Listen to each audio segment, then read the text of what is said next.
We're going live. We're going live. All right. Thanks for stopping by on another tasty Tuesday with a little whiskey chat with Telex, and Malt Muser is going to join us here in a little bit. He's wrapping up his early happy hour show he does on Tuesday. I think he starts at 8. He gets start a little early. I come in here and meet up with him at 9. We do an offering from 9 to 10. And then we'll do a different one from 10 to 11, typically is how we try to do it. Tonight, we're going to be looking at a couple new ones. It's going to be fun. Hey, Lost Cause, good to see you, man. We're going to be looking at the first one I think we're going to do is the Kilkerran Heavily Peated Batch 1. And that one's going to be interesting. It's going to be 59% ex-bourbon, 55% ex-bourbon, 45% ex-sherry. And it's going to be have a total ABV of 59. That's pretty crazy. We'll get into that in a little bit. And we're also going to look at the Kilchoman Burach, which is the mess. It's basically it's a little story of a Stillman gone awry. He messed up and mistakenly blended port matured Kilchoman into a Moncure Bay release, which is a bourbon and sherry matured release. Afterward, it basically was matured another 9 years in bourbon barrels before finishing in 6 months in these ruby port casks. Kind of a interesting thing. And Isla Heads, which is the general manager for Kilchoman, declared it's Burach, which is the mess. So it's but 10,550 bottles created, and should be interesting to take a look at that one too. I've got sorry about that noise. I didn't know I still had a phone somewhere that's not turned off. That's going to be interesting. Well, I'll find it later. Anyway, that's why I got a headset on. You probably couldn't hear it either way, but we'll take a look at these two. And good to see you, one. Hopefully everything's good in Hawaii. Let me go ahead and get Malt his invite on the side. And how are you guys doing? What are you drinking? Are you going to be enjoying the it looks like Malt got the Kilkerran Heavily Peated, and I was the one that got the Kilchoman. We got the salsa to each other locally. Actually, we got to meet up in a park, which is pretty cool. Recently, I'll have them talk about that little story, and got a couple of samples swapped, and hopefully he'll have the bottle with him for the Kilkerran. I could definitely go over some of the things with this guy. Really excited. When I heard it was available locally, I about just jumped out of my chair for the chance to get a sip of it. So this should be a very good outing. I went ahead and poured. I got everything ready. I've got a couple old expo hats basically for these, just to give it a little bit of extra time in the glass. But oh yeah, this is going to be good. Got my water. Hopefully you guys have a little Iska on the side. Sneck regrets not buying the that Moncure Bay. I can imagine, man. I think Malt had a version of it that was a cast strength. I'd love to get my hands on. Daniel's having a lot Gorm 2016 and just poured some Balcone single malt cast strength. That sounds pretty good, man. Good to see you too, Cohen. Didn't want to miss you. And Mark, good to see you too, man. And Daniel, hey Andrew, good to see you. How are things? Got that Kilchoman lined up in the glass, drinking a single grain Scotch right now. What is your favorites on the grain side? Like, I can think of a few. I've had a bunch over the time. I still need to open up. I've got a Canvas, and I think I've got a Camber Bridge I haven't opened up yet. I know it's two, or it might be Port Dundas and Canvas. It's a couple of grains I haven't opened yet, and I'm not a big fan of grain. I've tried Gravon and Evergordon. I've had North British. I've had some others, and I just cannot get into the grain whiskey for some reason. And I'm wondering if you have a favorite, Andrew, out of the ones I mentioned, or something I haven't tried yet. Just curious. Yep, good to see you, man, Meister. And 12 in the glass. That sounds good. You've tried the Wee Beastie. I'm assuming they're a similar age cast review profile. The I have tried it, and I like it. It didn't blow my socks off like, outstanding, but it's kind of hard for a 5-year-old whiskey to do that. But for a 5-year-old and for, a decent price, you get an age statement and you get, a sprightly whiskey with sherry, it's not that bad of a deal, I'd say. Single castination for Gordon 43 is amazing. Yeah, that's the funny thing about grain whiskey. You really have to get up there in age. 30 years for me to even get interested in the grain for some reason. Spoke with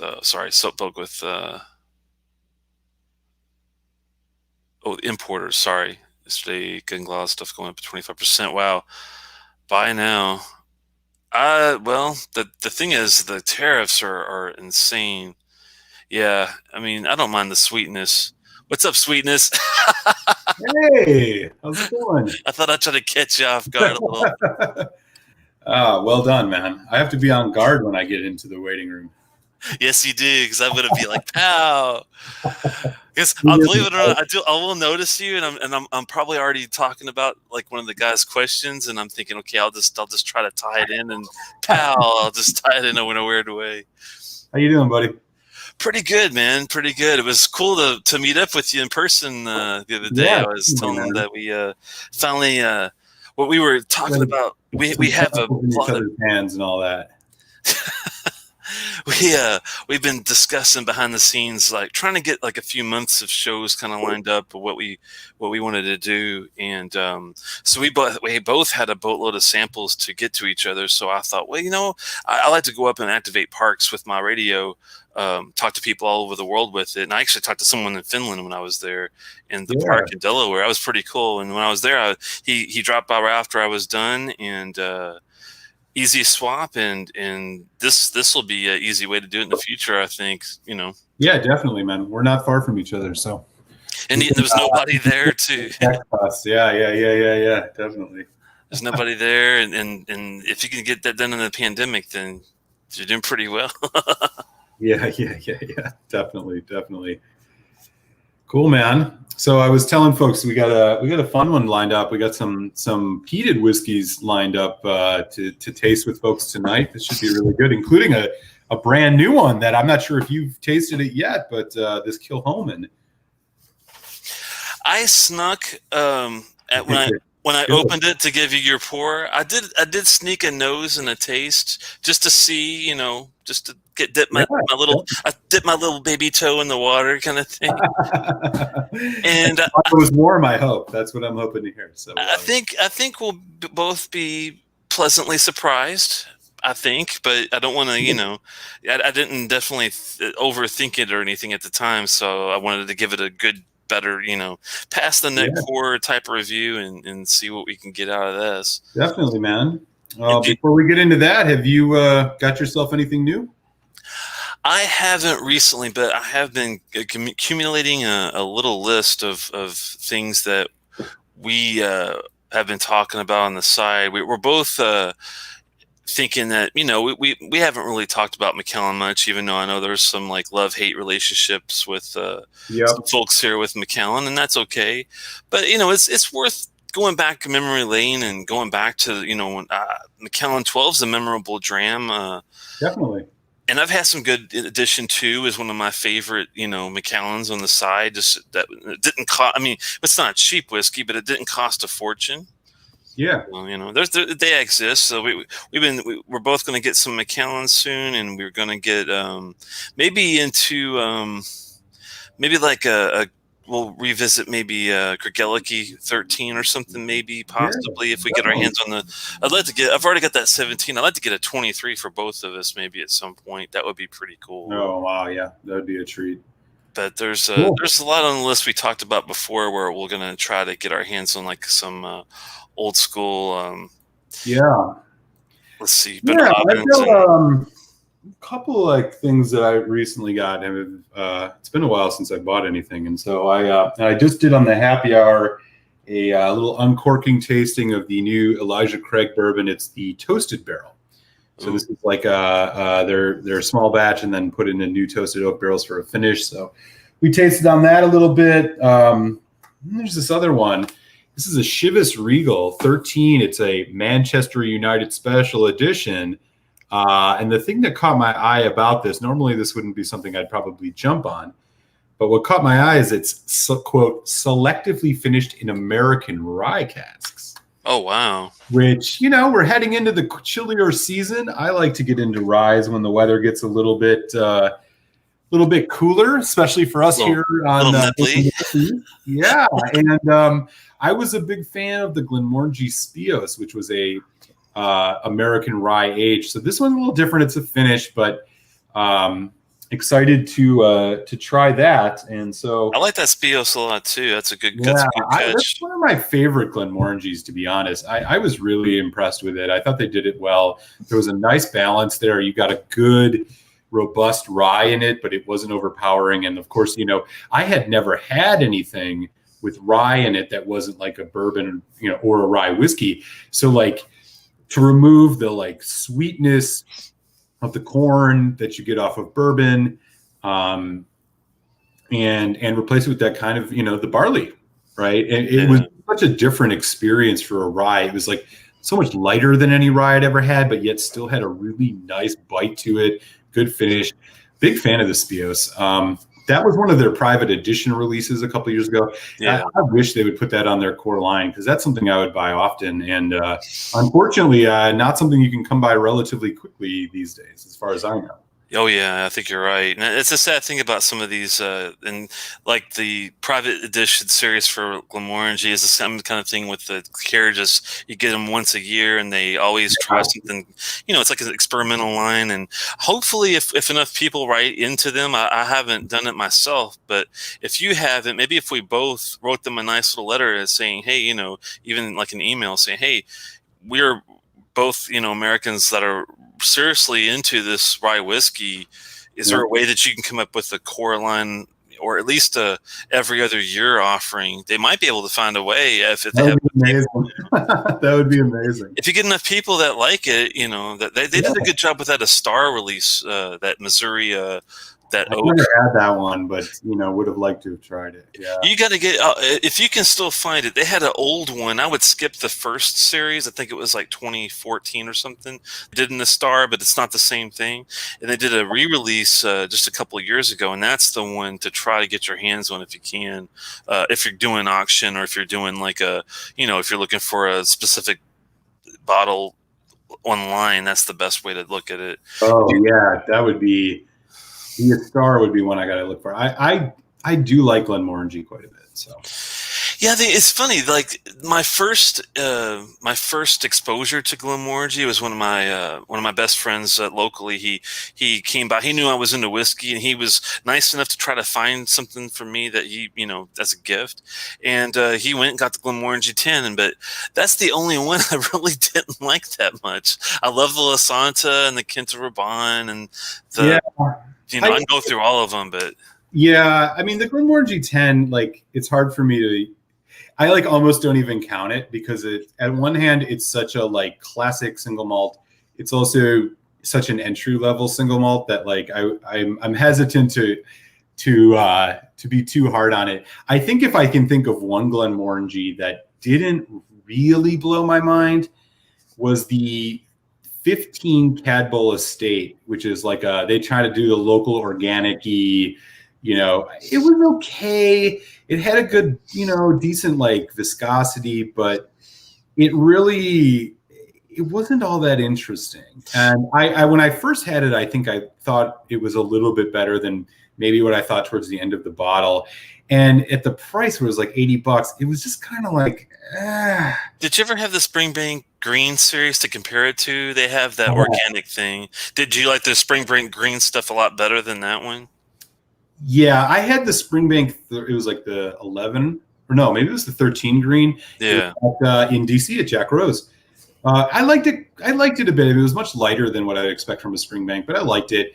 Yeah, the Cadbull Estate. I mean, it was I saw that again. I see the age statement, and I know age is nothing but a number, really, when it comes to whiskey. But it also is a barometer, right? It's a place where you can stick your flag and say you're expecting a certain quality level. And it's not that it wasn't quality. It just, Glenmorangie is a very soft whiskey, and it just didn't really have a lot of interest. What I think Glenmorangie is really good at is finishes. Like that's where their stuff really shines, because their base spirit is like, I mean, I don't want to say neutral, but as neutral as it can get when it comes to a single malt. Like, no, you nailed it. That's exactly how I would explain it to somebody. Is like, even though I don't like their core make by itself, I love their core make with lots of different maturations and experimentation, and even peat. Sometimes they can pull off. I think they done a peat. Well, no, I'm probably mixing them up with Glenlivet. But I don't know if I've had a Glenmorangie with peat, but I was gonna say I don't think they've ever done one. I wonder if they have ever tried it before. That would be kind of interesting. I was thinking of the Nadura series. That's why I got confused. But no, Glenmorangie, yeah, all the other stuff, the Kilkerran and the La Santa, the Nectar Noir, all those are exceptional, and all the private releases that I've had. Yeah. I mean, and yeah, some of the private release stuff is good. I actually have a bottle still of what's called the Glenmorangie Tane. Yeah. Is it a muscadel? I don't remember what the finish is on it, but it was a travel exclusive. Travel exclusive, yeah. I'll open that up relatively soon. So, I would love to get. We'll have to maybe tackle one of the.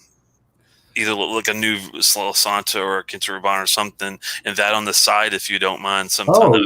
I don't mind at all. Yeah, I don't mind at all. Oh, one other thing I wanted to mention, Telex. I remember last week, I think there were some folks last week or a couple weeks ago who were interested in us kind of sharing what they can expect in the next show.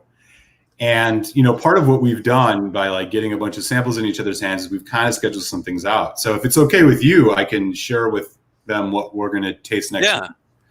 So next week, Telex is going to take a trip back down memory lane to his home state of Kentucky, where we are going to taste a Four Roses single barrel strength OESK, 9.5-year-old.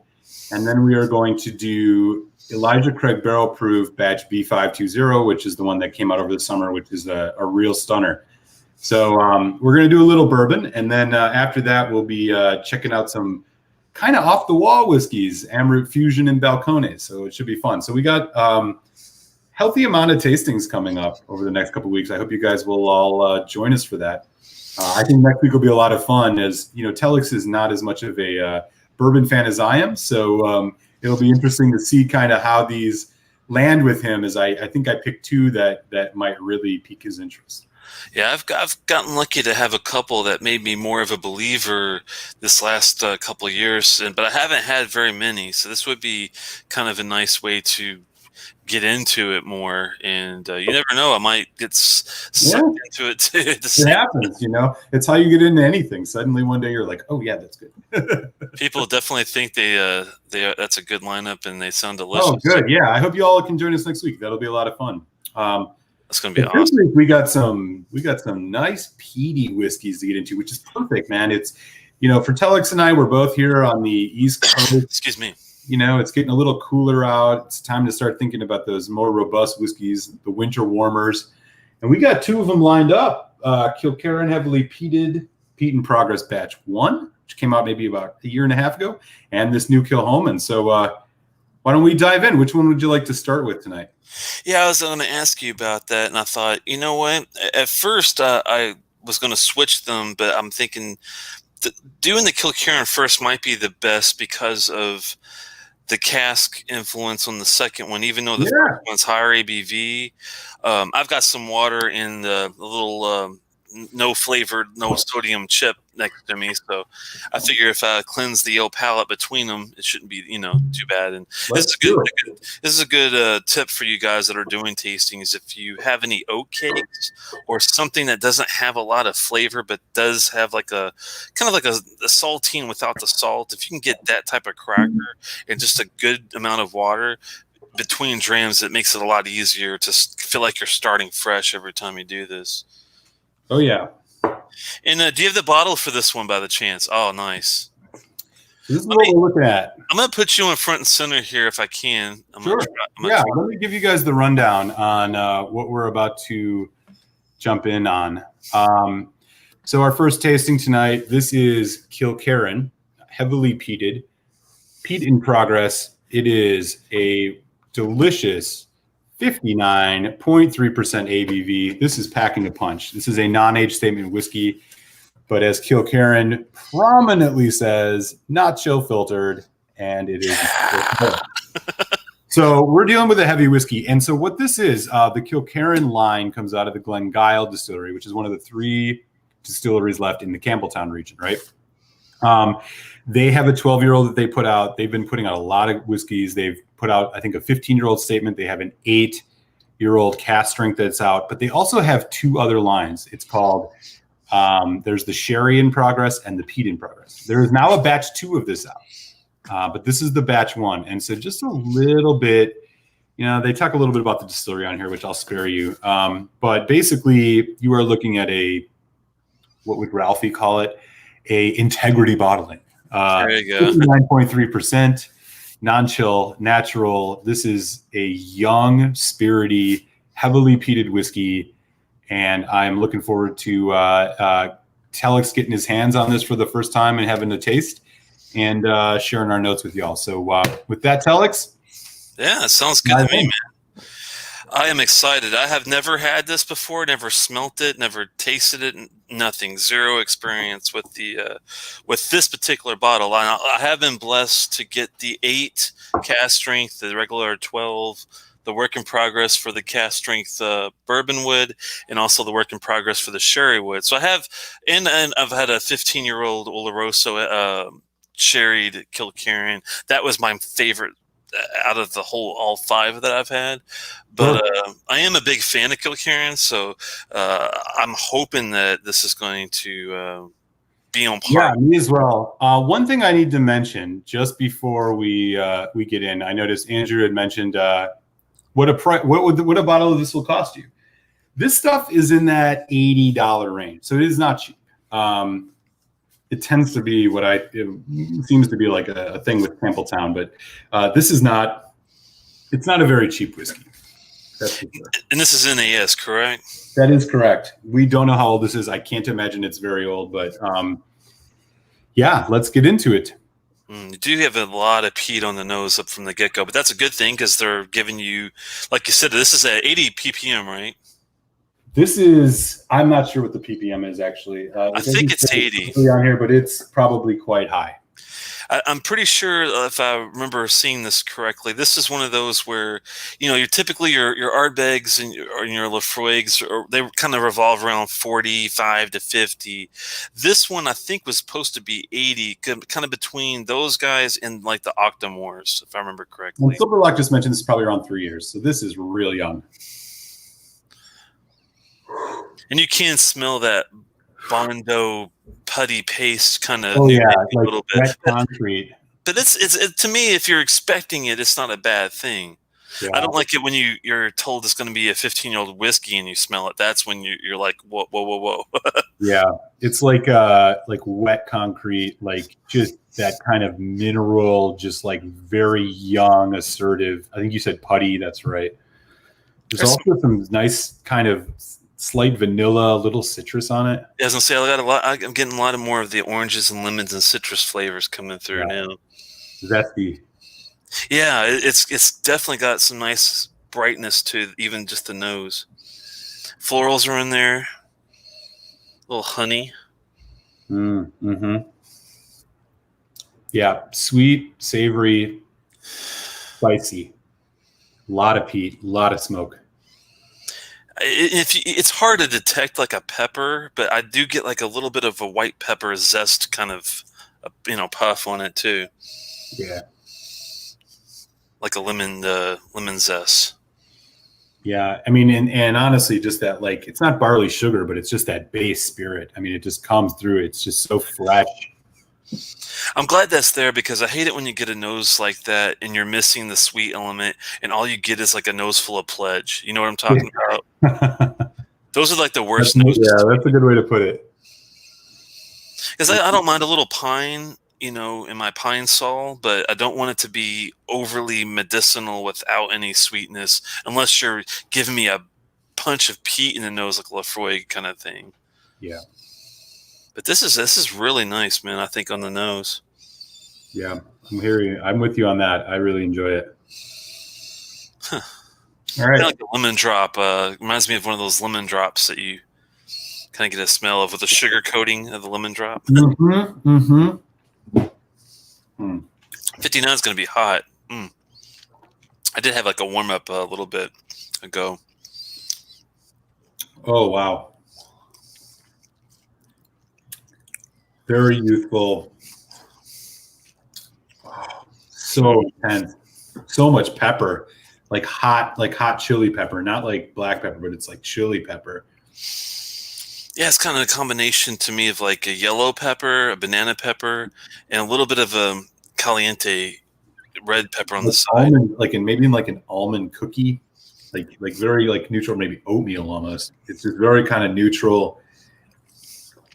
There's some slight caramel. There's a little bit of vanilla, a lot of spice. Not super complex on the palate as far as the first taste, but very assertive and a nice finish. Nice cooling minty finish on my end. Yeah, it keeps going. It gets a little. Thankfully, it's weird. To me, it's doing a roller coaster kind of thing where it's getting a little tart, and then it gets a little sweeter, and then it gets a little tart again, and then it gets a little sweeter. It's like it changes a lot as I'm doing the palate. It's interesting. Yeah. It's really heavy on that lemon, though, man. That's the one thing I'm kind of like, I like it, but I wish there was something else maybe that would have age probably will help with this, or maybe like the batch 2. But it's it's missing something to tame that citrus just a little bitty bit. I think what it's missing is barrel influence. Like it is just very raw, assertive, and uncut. And I don't mind that, like if it's an Octomore 7.1 kind of thing. To me, it's like this is so citrusy, fruit forward with the peat at the same time. Man, I don't know. Maybe a little water might help a little bit. Oh, but it's supposed to be hot though. It's supposed to be 59, right. So it's not supposed to be too tame or timid. They want you to feel that.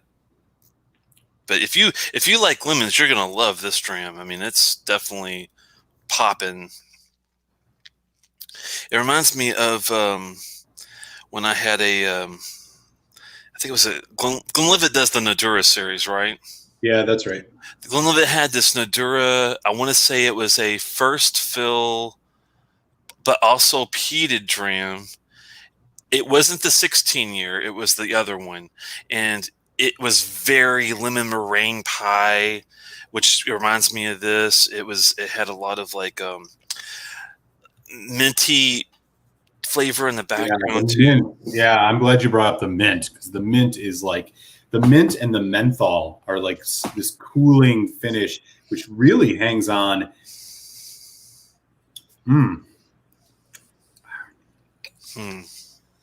Has anyone else had this one? And let us know what you think as well. Hey, Dram, good to see you, man. Yeah. Lime too, man. Lime. So much lime. I'm gonna put a little dab of water on it.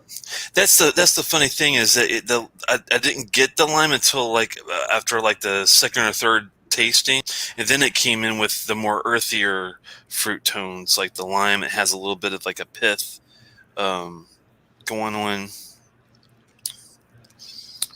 There's some darker stuff going on. I don't want to say gravy, but something that's a little darker. It's almost like a slight like dark chocolate almost. Yeah, sorry. If you take dark chocolate and like sourdough, a little bit of sourdough. Oh, that's a good call. Yeah, sourdough. I didn't even think about that. I was trying to figure out what this earthy flavor was that I was getting, and I was like, it's savory, but it's not mushroomy. It's more like doughy, and I was thinking, what's doughy and mushroomy? Oh, sourdough bread, I guess.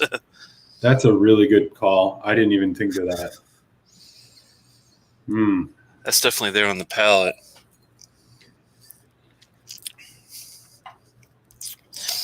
Yeah, I'm going to get me a little drop and see what we can get out of that on the side.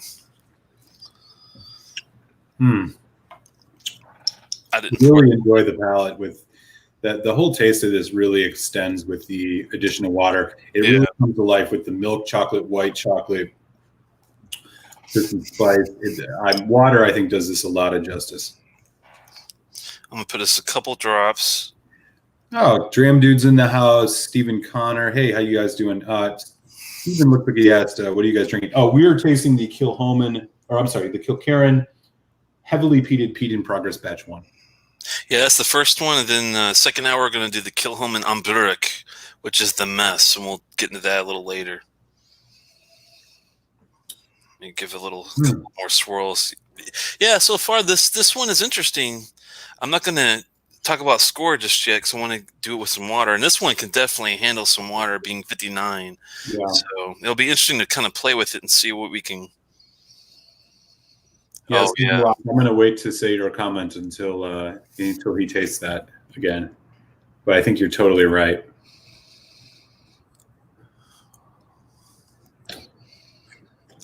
Yeah, the water has definitely brought more of the sweetness up and dropped the citrus level down on the nose, which I'm happy about. So that's good. Huh.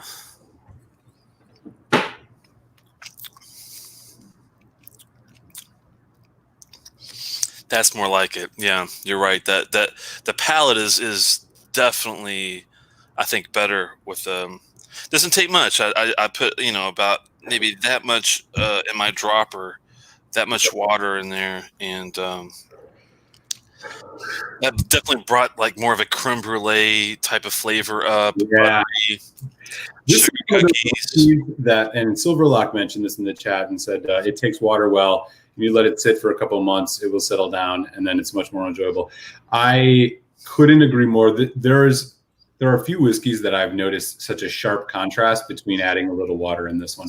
And I don't know if that's because of the youth. I can't compare it to a lot of other young whiskeys, but this whiskey changes considerably with water and for the better. Yeah, exactly. Silverlock's comment is right on. Yeah, I'll have to. And you're right, Trooper. The 16-year was awesome, but that regular one was not awesome. It was very lemon meringue pie, and water did not help it. Like this one can handle the water. That one was a high ABV too, I believe, but it definitely did not take the water as well as this one does. And this one does definitely help by that. Shortbread cookies, sugar cookies, or vanilla. Right when you said that, I thought of vanilla wafers. Yeah, vanilla wafers. But with like a little that like those big sugar crystals on top or something. Now you're talking. I'll be honest with you. Without the water, I was not a big fan. I was like maybe thinking, wow, we might be going 2.753. Wow. And with the water, this is definitely being a lot better. We're talking 3.5 area now, I think. Yeah, what a difference, hey? Mm-hmm. I'm going to reset my palate a little bit with some Glenmorangie 10. And thankfully, the finish doesn't lessen with a couple of drops of water. It's actually it brings the good spice level up a little bit, the white pepper notes. And it actually extends the finish a little bit, even with a couple of drops of water. Wow. I mean, I think it actually extends the finish even longer. Yeah. Wow. That is crazy. This is almost one of those whiskeys where you can tell it was engineered to have something added, like a little bit of water. It was almost high ABV, man. I mean, that's part of it, I think. Mm-hmm. It was like built that way. Right. So, final thoughts. You want to go first? Yeah, I'm glad I saved a little bit on the side here for another dram. And I'm going to enjoy it. This is definitely it feels like it was engineered to be experimented with, and I think it's why when you get a batch one of anything, yes, it's going to be at its purest form. It's going to be probably one of the best options as far as getting it to where you want level. But once they make their adjustments based off of feedback, the initial dram will get better over time. Like batch 2 out of the gate might taste a little better than this one neat. Yeah, which is out now too. The batch 2 I think is out now. Yeah, and even with that, it's like it's doesn't mean the whiskey's any worse or better. It's just that out of the gate, you have a lot more playing room than when you get to the other releases. Kind of the same thing when you get a committee release Ardbeg, and then you get the limited released one. You run out of a lot of room to play around with a couple of drops of water to fine tune it. They're giving it to the masses, at a certain point after a few of these batches. So keep that in mind. Same thing with the Tamdu. You saw the batch 1, the batch 2, the batch 3, the batch 4, I think, came out, and now they're doing like a new 10-year limited run that's a higher ABV. And I think they took what they learned from the batches and released a 10-year version of it out of the gate. Still high ABV, but for the masses. I think it's a good whiskey. More. And by the way, folks, we're going to be doing a head-to-head comparison in the next month or two of Ardbeg committee, black committee release and black regular release. So we'll explore that a little bit. Yeah, I'm gonna have another sip. You can go after this, and I think it's solid. I'm comfortable with the 3.5. I think is a good. Because it is above average on a peated whiskey. Like, I would rather have this than a Lagavulin 8 out of the gate. I've got more room to play with it. It is very good after a couple drops. The finish lasts all day long. And I'm a fan of it so far. What do you think? Yeah, this is probably not going to surprise, but I'm in a lot of alignment with you on this one. I think this is a really interesting whiskey in two ways. One is that it really, again, this shows you what water can do to a whiskey. I think without it, this is like, it's too raw and spirity and kind of not off-putting, but just not enjoyable at the price that you pay for it, which is, $75-$80. But with the addition of water, it really opens up. This is a whiskey that I think, like, for folks out there who are interested in these, this is something that I think, you can really experiment a lot with. The second thing I'll say is I think trying it neat really is a way to learn a lot about peated whiskey. And what you learn is, like, you compare this to a 10-year-old or something. Like, you can really train yourself with a whiskey like this to kind of like notice what like the raw uncut spirit note tastes like versus like the barrel influences, because I think the barrel influences on this are relatively minimal. I think the quality of the spirit itself is what really shines through with water here. And while I think that $80 price is steep, if you're a big Kilkerran fan, you're going to pick it up. You're going to want to check it out. I don't think it's like something I would necessarily say you should run out and buy, even if you're a peat fan. But I think there are some surprises in this one. And, the integrity nature of the bottling, 59% ABV. I'm a solid 3.5 on this, which is I recommend, trying it or grabbing it if you find it at a good price. That's about where I fall on it, and that's with price consideration. So, yeah, I got pretty high praise for this. Yeah, $70 seems like a fair. If it was more than 70, I probably would have to put the brakes on it. But I think 70 to 75 would be pretty fair. 'Cause, the 12-year-old might be the same kind of a price usually. Unless they've went up, in the last few years. But it's with the ABV is where the cost is going to get you on this one. I think with it being so high comparatively even to the other ones. What's the 12? Do you know what the ABV on that? I think it's like 46 or something. The 12 is 6. The 12 is 46%, and it is probably about $10-$15 cheaper than this, depending. Yeah. Hey, well covered in the house. Yeah, you're right. We are doing the Kilkerran heavily peated. Yep, that's one. And that's the reason why the cost is really tough on this one, is because without the yeah, I think you're paying for the bottling, basically. Yeah. The higher ppm is actually really noticeable for me, which is good. Indeed. Trooper. It's $58 for the 8 cask. Yeah. That's a good whiskey, but that's my least favorite, to be honest with you. If you're talking about the the bourbon one. I like the sherried version. There's 2 versions out there to be aware of on the Cask Strength 8. But that one, it takes water well. It kind of reminds me of this one in a way, but without it, it was really rough. I mean, it's Kilkerran's great once it's refined. That's why I think the 12 year is such a great expression. But out of the gate, it's a very rough edged whiskey. I mean, you do have to play with it a bit to get it where you want. If it's not already at least a 12 or a 15-year-old, that's my opinion, at least on them. Yeah. I hear you on that. So It's there you really go. It's really good with the water, though, man. It really holds up well with it, I think, on this one. Yeah, and I can't emphasize enough. Like, it would be so great if there was and I'd be interested if people think there's a comparable peated whiskey out there that would accomplish these things, which is for somebody just getting into whiskey, you learn so much from a Kilkerran heavily peated batch like this. You learn what like base spirit tastes like. You learn like what peat tastes like almost in his raw, the rawest form you could probably find it in. And then you can tell when you buy even things that are 10-year-olds what barrel influence does. Like you really get a learning chance with this. And then also you learn just how important, in my opinion, it is to always put a drop or 2 of water on the whiskey you drink. I really think that's one of the things that I never even thought about. Controlling the amount of water, testing it with different amount of water when I first started drinking whiskey.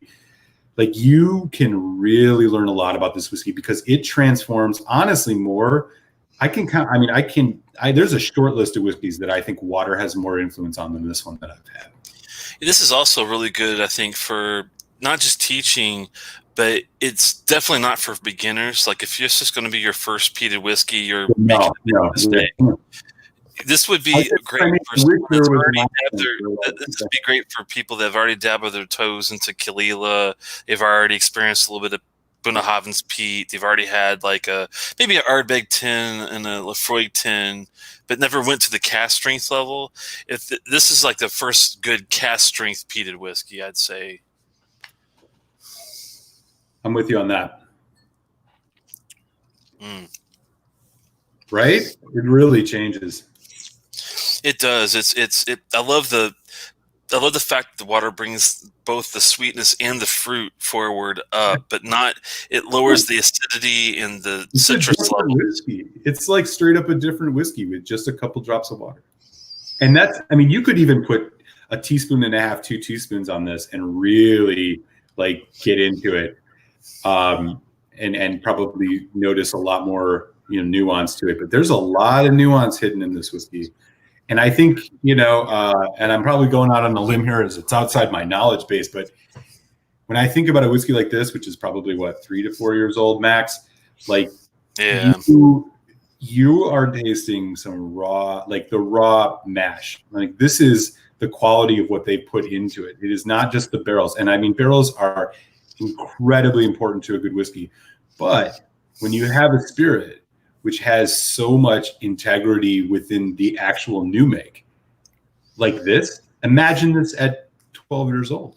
Oh, exactly. Yeah. You know what I'm saying? Like, you're getting into what I would, like Port Charlotte range, where I think like you have fantastic, just incredibly quality grain. I mean, not grain, quality malt, but you know what I'm saying? Quality barley. It shines through here. And the cool factor also is that like Ardnahoe will be able to do exactly what we're doing here with Ardnahoe. Like in 3 to 4 years, they'll finally have their inaugural release and have their, heavily peated release after a couple of years from that. And they'll be basically marching the same road that Kilkerran has just done in the last 5 years.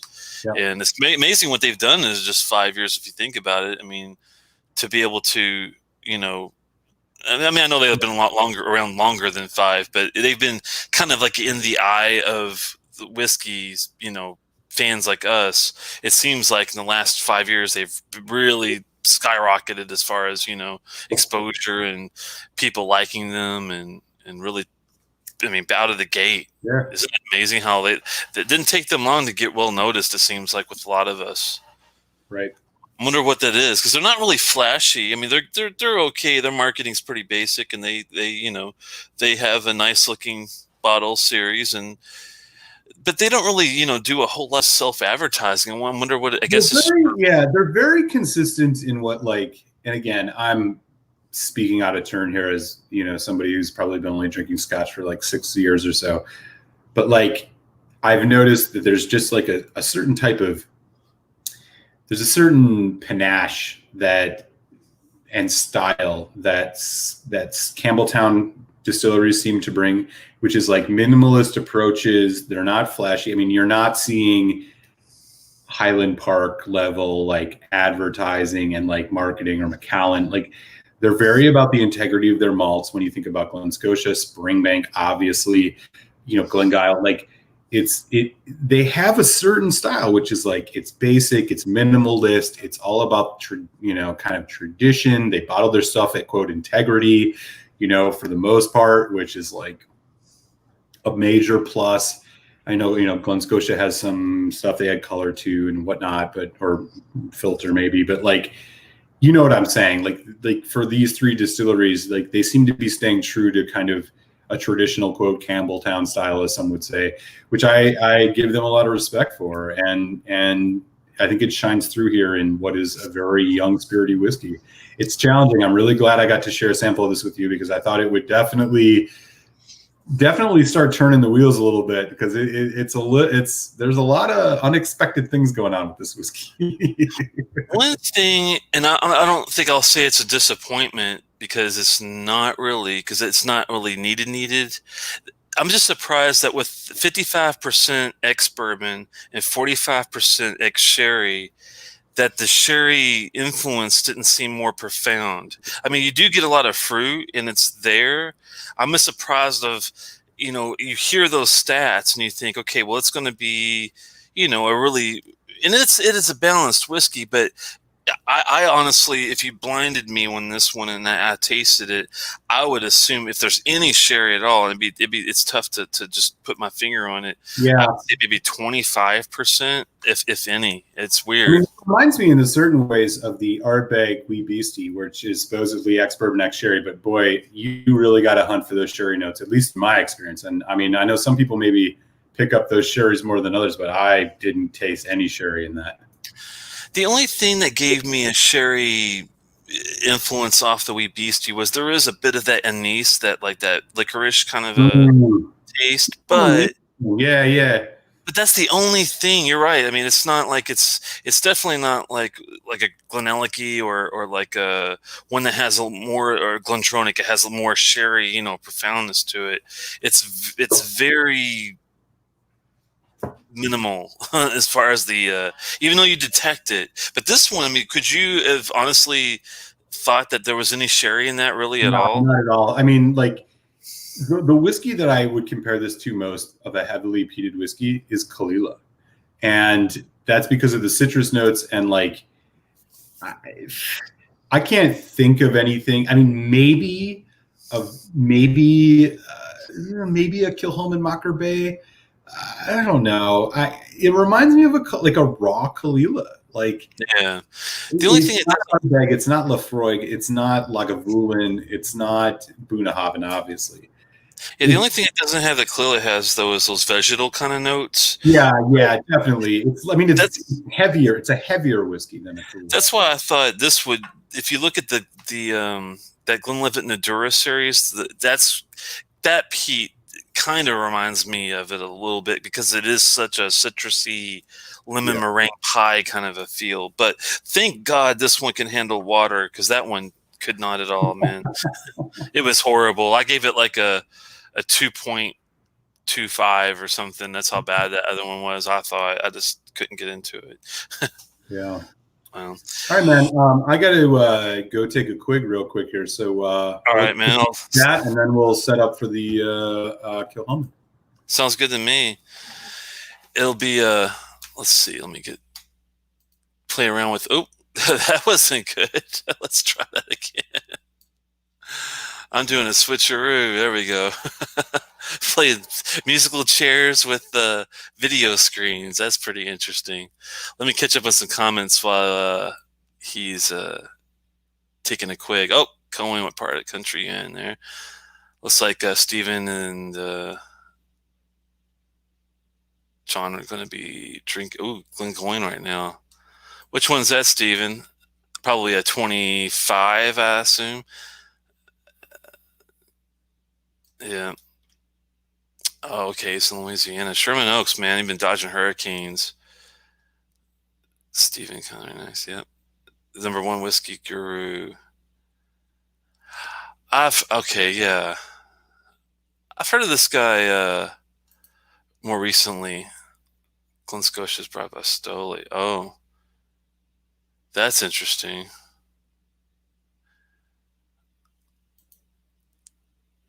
Local stuff. Yeah. Part of it's in the cast. Well, they maybe extra their third or fifth. Yeah, that's a good point. And they don't really say, how X are we talking about when they do say X? Because most of your X bourbon stuff is just, that's across the board. You don't really ever hear, are they fourth fill? But they probably are in this aspect. They probably took the worst sherry cast they had just to give it a little bit of an influence. I've heard the name thrown around. But it's just yeah. Could tell there was sherry, and the wee BC straight away it takes the edge off the youth. Yeah, I think that that was definitely more noticeable than this one. Welsh, have you had this this Kilkerran heavily peated, and what did you think of the first batch? If you had batch one, I'm just curious. A 19-year single cast strength version first fill. Well, that'll do it. Yeah, not only do they not do a lot of single casts, and I was lucky enough to have one single cast, but I don't. No, that was just the cast strength I had. A 19-year, man, that's got to be insanely good, I would imagine. Just a sample. Must be a hell of a sample.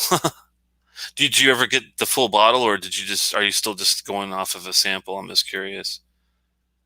Smoke wagon. Uncut, unfiltered smoke wagon. Oh my goodness. Great mouthfeel. I'm surprised because Glengoyne usually has a very thin mouthfeel, but I'm probably going off of the regular releases. Is that I have a feeling that one's probably a bit different when it comes to that. Great show, you guys. Best whiskey stuff. Well, I appreciate it, man. That's very kind of you. Let's get Malt back in here. Well, we got some kudos. That's always good. I'm on this side now. Yeah. Oh, the one. Oh, hey, Nestor. Yeah, I saw Nestor chimed in a little bit on my happy hour before this. Yeah, good to see you, Nestor. Thanks for the props. Oh, Sherman Oaks, California. Oh, okay. I thought you were talking about there's a I don't know if you call them parishes in Louisiana, but there's a place that I thought was called Sherman Oaks down there too. And I was getting confused because I've been seeing them Lake Charles and all these little cities in Louisiana recently. It's gotten me thinking about the hurricanes down there. So I thought he might have been down in Louisiana, but he's in California. Never mind. Yeah, musical chairs everywhere. We're keeping you guys on your toes. It's got batch 3 on the way. The second batch was a bit raw, to be honest. It was test worth buying, and the work process for the morning. Yeah. So you're talking about batch 3 of the heavily peated of the Kilkerrans are already on its way? Wow. I didn't know they already released a third version. I knew about the first and second, but wow, am I that far behind? Oh, he just has the sample. I'm looking for. Stephen was talking about a 19-year single cask Glengoyne first fill Oloroso. Man, that sounds beautiful. I didn't even know they did a single cask series that's that old. But yeah, if you can find it has an outrageous secondary price, so never mind. That's a killer. This is the Sherman Oaks. I gotcha. No, I am familiar with the California one. I think I just saw something on the map when I was looking. All right, let's get into the goodies here. The goodies. I'm gonna steal the show just for a second, just to give them a little look-see of the box. This is the Kilchoman Burach in 2020. It's a special release, but it's not really special that they wanted to release it. It's special that they had to release it. Well, they had to do something with all this make? Basically, just to give you a little background, let me get back over to my other screen here. The long and short of it is that still, let me see. I'm in the wrong page. 1 second. Here we go. This is where Stillman mistakenly blended port matured Kilchoman into an existing Moncure Bay release, which is a bourbon and a sherry matured release. And after the error, it was matured further 9 years in bourbon barrels before finishing for 6 months in a ruby port cask. I guess this Isla Heads guy, man, he's the one that calls it Burach, which is, Gaelic for the mess. But I guess he was like, how do I fix this? And I guess he thought, well, if I put it, 9 years here and 6 months here and do a little bit. So basically, all in a nutshell, this is ex-bourbon, ex-sherry, and ex-port all in the same glass. This is a bottle of alchemy right here. 46% ABV, which is not crazy high, but thankfully not low. And this one came out in July of this year. It's basically I think the yield was 10,500 bottles. So it's not like it's crazy hard. It's 10,550 to be exact. So you do have a really good chance to go seek this if you're interested. And I'm going to let Malt here go first, since I just gave you guys a little bit of a rundown. But just forgot to give you kind of a look-see on the bottle. It's just a really nice, typical, looking bottle. This is what is in Whiskey Tube World is called a quig-sized dram. Oh yes, I went ahead and poured one myself. As you can look at this. I did the same thing. All right. Maybe we can get our Quig Anaconda going here. I'm not quite as good at it, but all right, here we go. I had my top off for a while, so I'm going to put the top on for a little bit more. Very sweet. That nice fresh peat. It does smell like Kilchoman to me. A lot of fruit. It's sweet and fruity. And I'm saying red fruit, strawberries, maybe raspberry. Maybe getting like a little bit of a currant, like a little dark fruit in there too. Huh. Yeah, it's more raspberry on my end, but yeah, it's there. There's also some just nice. There's kind of a menthol like overcoat to it, which it's not quite alcohol bite. It's really cooling. Oh, as you keep going though, there's a nice kind of muted spice, and I want to say it's like allspice, or maybe nutmeg. I don't know. It's more allspice. Yeah, like a lot of orchard fruit. There's apple. I think it's like a Chinese allspice kind of thing. Yeah. Yeah. Sweet. It's sweet and fruity with a nice. The nose is surprisingly not super complex to me. It's kind of just. It's sweet. It's fruity, and then you get a nice vanilla, and then you get It's kind of a minty. Not minty. Mint. It's not mint. Let me rephrase. It's like peppermint and just like nice dry peat. I like the fact though that you're right. My only way of looking at it different would be like the fruit that you get. There's so many different kinds of fruit in this. It's crazy. It's like if you think of a true mixed berry like array, all the way from like strawberries, blueberries. Yeah, I hear what you're saying. For me, it's more like I'm getting much more of the fresh red fruit, though, like bright red fruit, not dark fruit or dried fruit.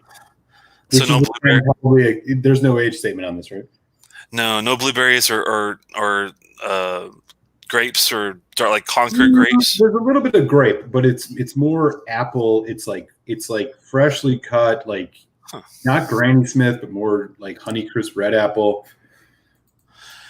This was the only strawberries and cream. The only age they state is that it was matured for a further 9 years in barrels and finished in ruby port cask for 6 months. So it's interesting. Yeah, I'm not getting a lot of dried fruit, which usually on an NAS signifies, for me at least, like a more youthfulness. But It's not a lot of dried fruit. It's more red fruit. It's again a lot of strawberry. A lot of strawberry. There's a nice little ginger, like gingerbread spice. It's getting a little bit more complex on the nose, but I was hoping you'd get that blueberry and that plum in there too, because I'm getting a lot of like purpley Concord grape kind of fruits too. But yeah, not so much. For me, it's more on the red fruit. Maybe I don't know. It's light. The blueberry I can get, not really grape. Well, yeah. let me rephrase that. I mean grape, not blueberry. Gotcha. Although sometimes it's hard to tell the difference. It's definitely kind of jammy. It's a very balanced, somewhat, other than the peat, relatively muted. Tame, yeah. I think the ABV is probably the reason why that's a little bit more muted, is being a little lower than the usual Kilchoman bottle is. I think typically 48 to 52. I can't remember all of them, but we'll see how this goes.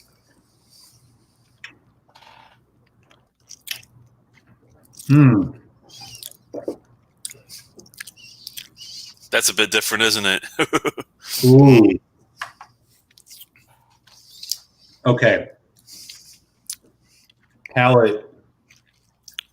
Sweet, heavy red fruit, heavy dark fruit. The palate is much darker. It develops though into a very sharp, peppery spice. I don't know if it's a white pepper, but it's like chili pepper. Again, similar to the Kilkerran, much longer finish though, where I'm starting to get hazelnut, like dark toffee, like light caramel, and those fruit notes. Again, now I'm getting more of the dark berries, and it's an incredibly nice finish. There's the sharp, there's the smokiness in the background, which is very subtle. It's almost like charcoal. And then you got a little bit of effervescent bite. There's a bit of citrus, but then it's just juicy, juicy fruit. Not like the gum. Like we're talking, like you bit into a handful of mixed berries. Exactly. Oh man, that's my favorite part about it, is how much different fruit is in your face. And I get like a nice. Have you ever had those chocolate covered raisins? Yeah. Like Raisinets, but like the good ones. Oh, what are those things called? Reasons. It's like if Reasons had good ones. I didn't even know that. if Reasons had a raisin version where you get the chocolate, the caramel, and like a grapefruit, like all at the same time, that's exactly what it reminds me of. Those chocolate Reasons with like if you added a raisin to it. Holy shit! That port is assertive. I love it. Palate. This is what I was hoping that the damn what's the port one we did recently where it just didn't have it as much. Boy, I'm trying to remember what it was we did recently that had. We do. Oh, the Lafroig Carriages 2020. Yeah. This is what I wish the port tasted more like. You know, I'm 100% agreeing with you. I'm actually a bit stunned by this. In a good way, I hope. Yeah. It's like if you had a Merlot, but it didn't have that drying cloyingness. There's no cloyingness to this, which is what is something I don't really like about Ruby port cask, is that I find it very cloying, almost like Robitussin cough syrup. Yeah. It's clean, man. This is clean. I think all those fruits with that port, it's like the best of the dry meets the best of the wet together. It's weird, and I bet you when they heard about what they did, they probably were like, well, "What the hell are we going to do with this?" And I don't get the chocolate raisin, but I get raisin for sure. I'm not getting chocolate on it. Like a really dark. Have you ever had carob before? I'm not sure. Carob is like a sugarless chocolate. It's like baking chocolate. Yeah, like baking chocolate. It's got that real. It's almost to the point of being like a pure cocoa bean kind of a flavor. I can't really. Yeah, I'm not quite getting that. I mean, if it's there, it's way in the background. Maybe like cocoa nibs or something like that.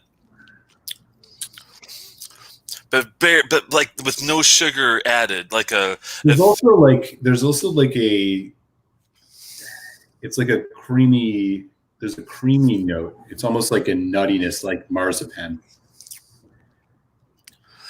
Or no, like nougat. For me, it's for me, it's like a hazelnut nougat kind of a combination. Hazelnut. Yeah, I mentioned that earlier. Yeah, there's like, I'm impressed.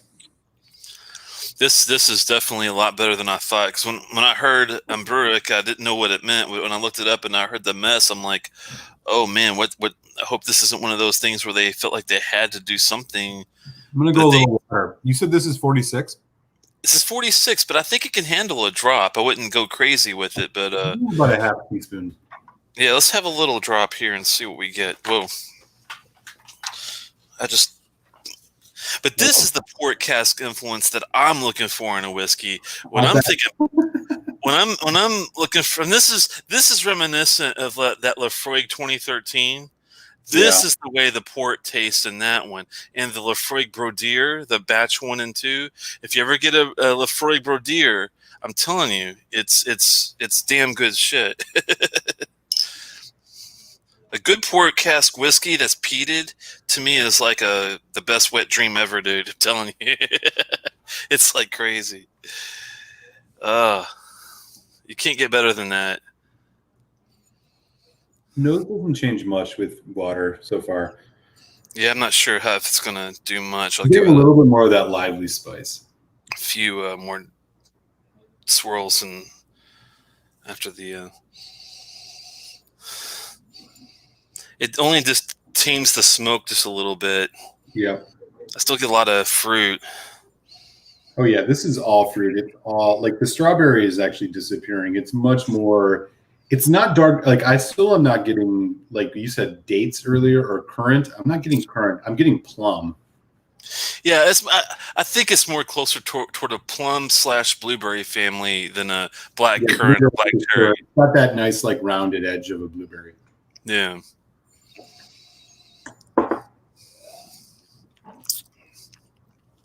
Trying to decide if the water adds anything to it or not. It was good before. It's still good. It's just I'm not sure if it changes. In contrast to that Kilkerran, the water doesn't do a lot different here. Wow, this is definitely got an age on it. What did you say? It's an NAS, right? It doesn't.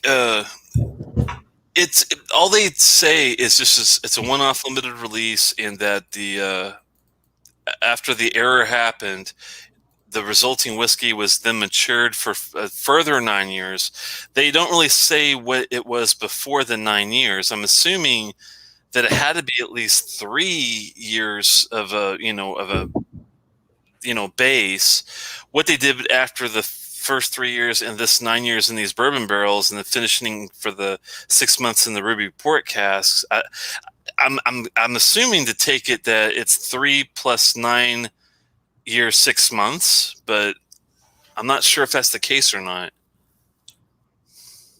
Because why would you say matured a further 9 years in bourbon barrels before finishing 6 months in ruby port casks? I gotta say, I'm not a huge port is something that I'm always a little bit on edge about because I'm not a huge port fan. But I gotta say, the way the port is working with the Kilchoman mash here is quite impressive. So much grape, red grape, plum, not quite raisin. There was a little bit of raisin, but it's not dry. It's not dry enough. It's much more plum, juicy plum. This is a dark fruit tram. I mean, then that's where that port I think is coming in. And again, it's not cloying. It's blueberry. It's not blackberry. It's blueberry. It's plum. The strawberry is totally went aside with the water. There's a little bit of a nutmeg, cinnamon, very far in the background. That's just drying this out a tad.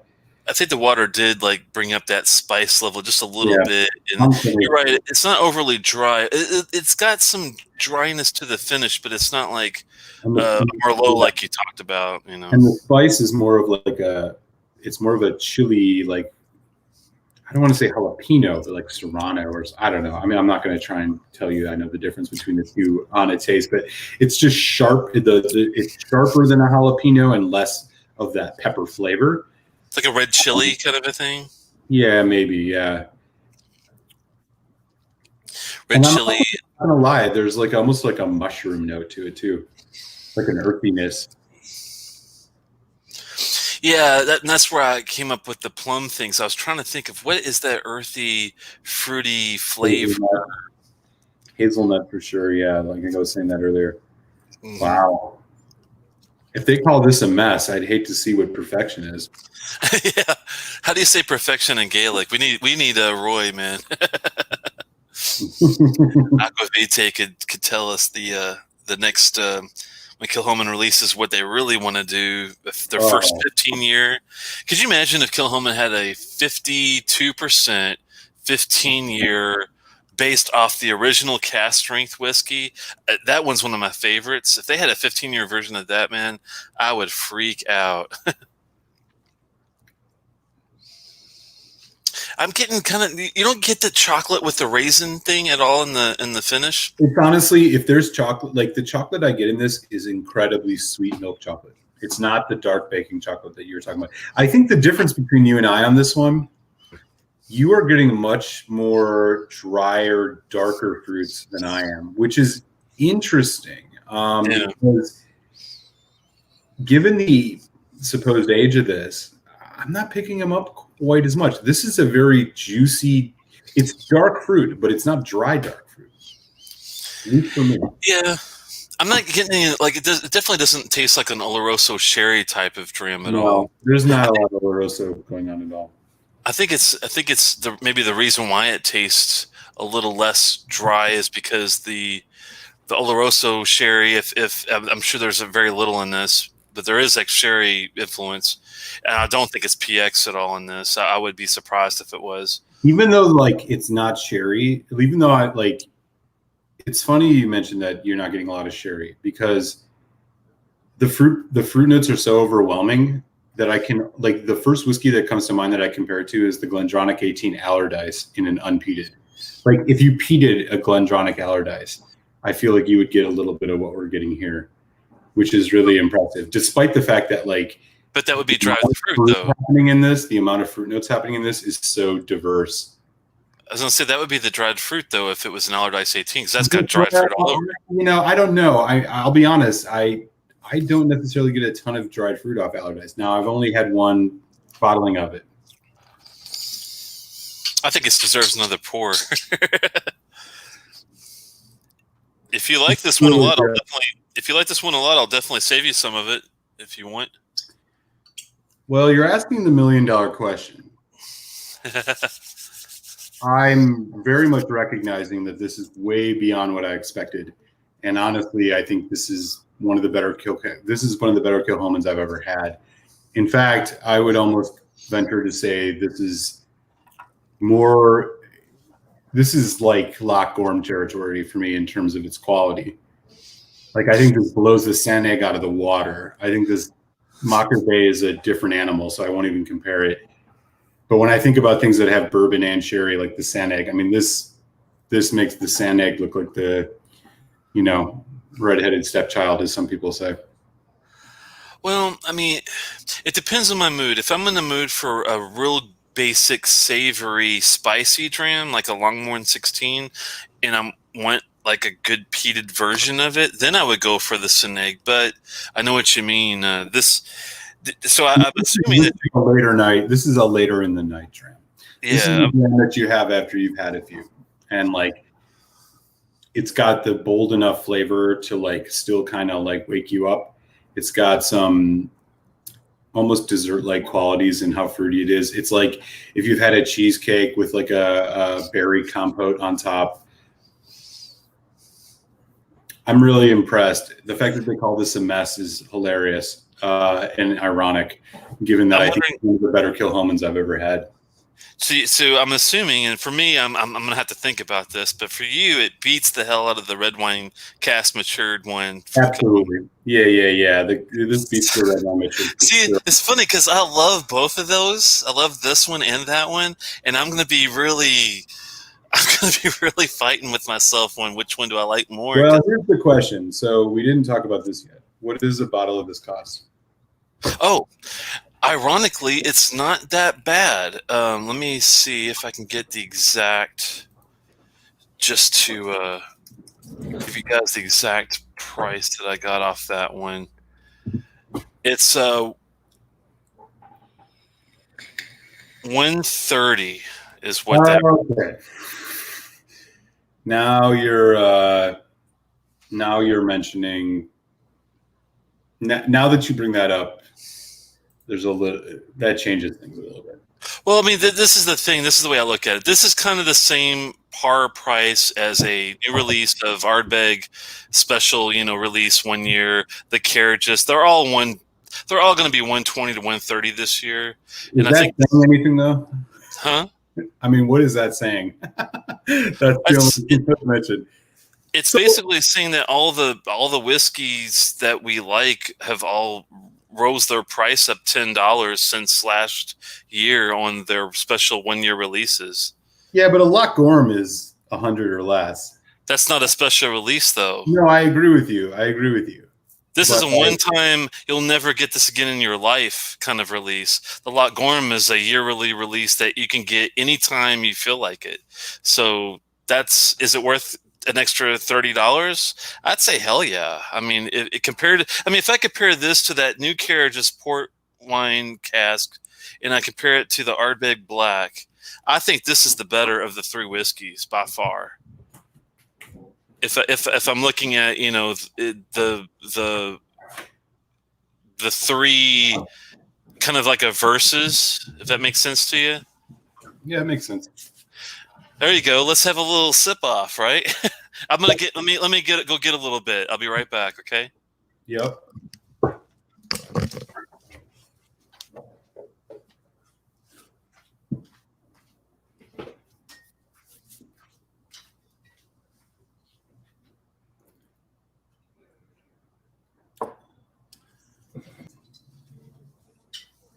Thank you all for sticking with us through this small chronic break.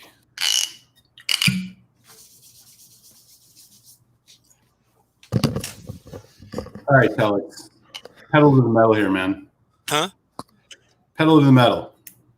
What's wrong? 2020. You've been mentioning this as a foil to this Kilchoman. Let's do it. A foil? Well, you've been mentioning this as compared to. Oh yeah, if I'm looking at the Ardbeg Black versus this versus the Carriages 2020 versus the Kilchoman that we just had, I just have a feeling that it's going to be night and day difference, but we'll see.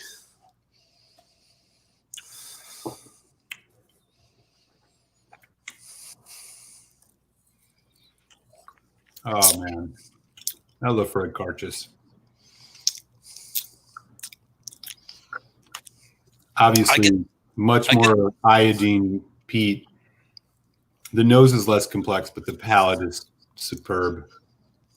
I don't know. It's good, but I get the red wine off the Carriages. I don't get my port, and that's where I'm kind of like I get my port on my Kilchoman, and I also get a little sherry with it. And I even get a little expert. I mean, I get the trifecta on the Kilchoman.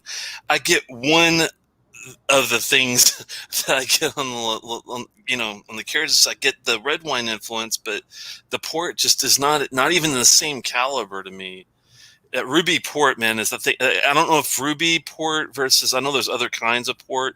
Maybe my favorite's just Ruby, and I just drool over it because it's the same shit that's in that Carriages 2013 and that Brodier, and it's just glorious, gorgeous, man. I just can't compare it to that. I hear you. I mean, the Tawny port is more aged port. So like, yeah, this is ruby. That's ruby. The Lafroig smells younger, which makes sense considering it probably is. You get more of that kind of putty thing that you were saying earlier, the wet concrete. Bondo. Yeah. Bondo. I got that from Bart. In contrast, though, like the peat is just, I mean, it's Lafroig. I mean, you get the Lafroig peat. Oh, hold on.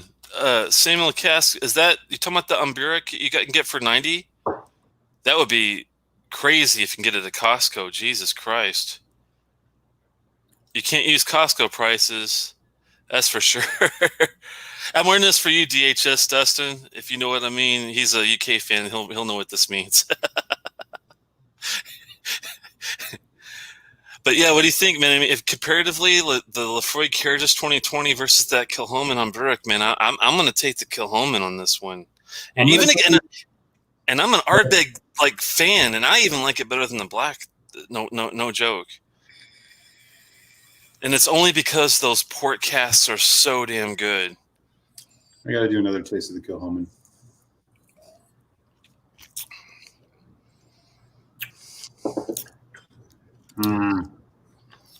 Isn't that freaking just insanely good? Oh, Lordy. Back and forth. All right, I think I'm ready here.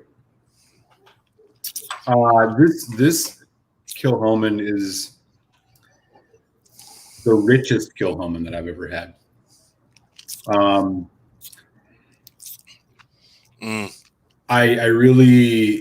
I'm appreciating the depth of the flavors that it has. Like I really am. I'm surprised, honestly, by how rich and flavorful this is.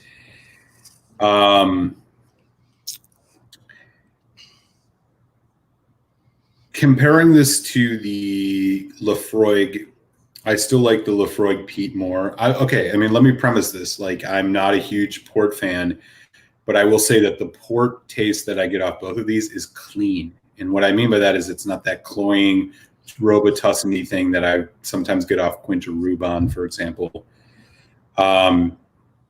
These are both really well done. I think I'm a solid 3.75 on the Burach, borderlining a 4. And the Lafroig, I'm also a 3.75. I think this is like a dealer's choice situation where if you want a little bit more of the certain type of peat, like the quality is both there on both of these. So if you want a little bit more of the heavy peat, you're going to go with the Lafroig. But this Kilchoman, I have to say, I was expecting, based on what your description was, that it translates to the mess, that this was going to be a very disorganized, kind of overly going in one direction, whether it was the port, whether it was the bourbon. It's a little port heavy, but I don't really care because I think the quality of it is so good. Yeah, I mean, I'm a 3.75 on both of these. If you pulled my arm and said I had to choose one or the other, I'd take the Lafroig just out of personal preference, but that's not a statement about their quality. This is a really quality whiskey. It's above what I expected. And I thank you for sharing this sample because this makes me really excited for what Kilchoman's going to put out in the next 3 or 4 years. Oh, hell yeah. I'm really into this, man. This has even almost changed my mind a little bit about port, so I'm game. Good question there, John. I drink a little port like after, if I'm out in a good dinner and I don't feel like just having coffee, I want a little something, but I'm not feeling like a scotch. I'll be honest, I rarely ever drink port by itself. I do drink a lot of port influenced whiskey though. I've had just about every major port release I can think of in the last 3 years.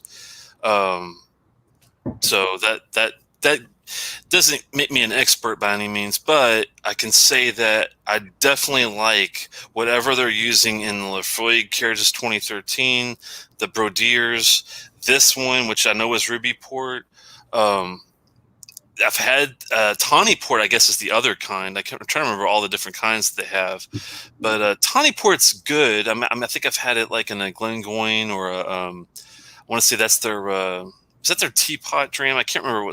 There was a tawny port release of something. I think it might have been a Glengoyne. Huh?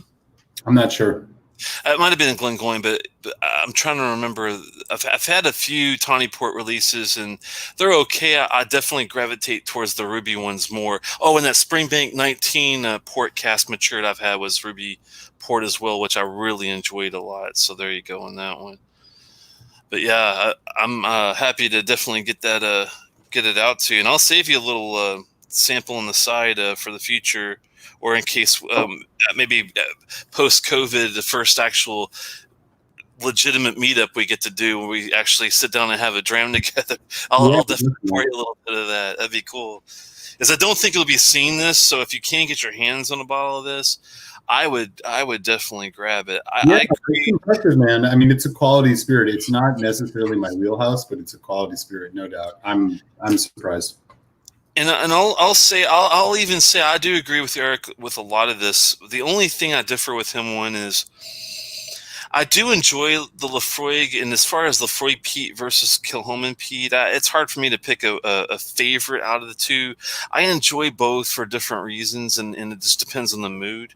But if I'm looking at a legitimate port and wine cask whiskey, I think this is good, the Laphroaig one, but I gave it a 3.75.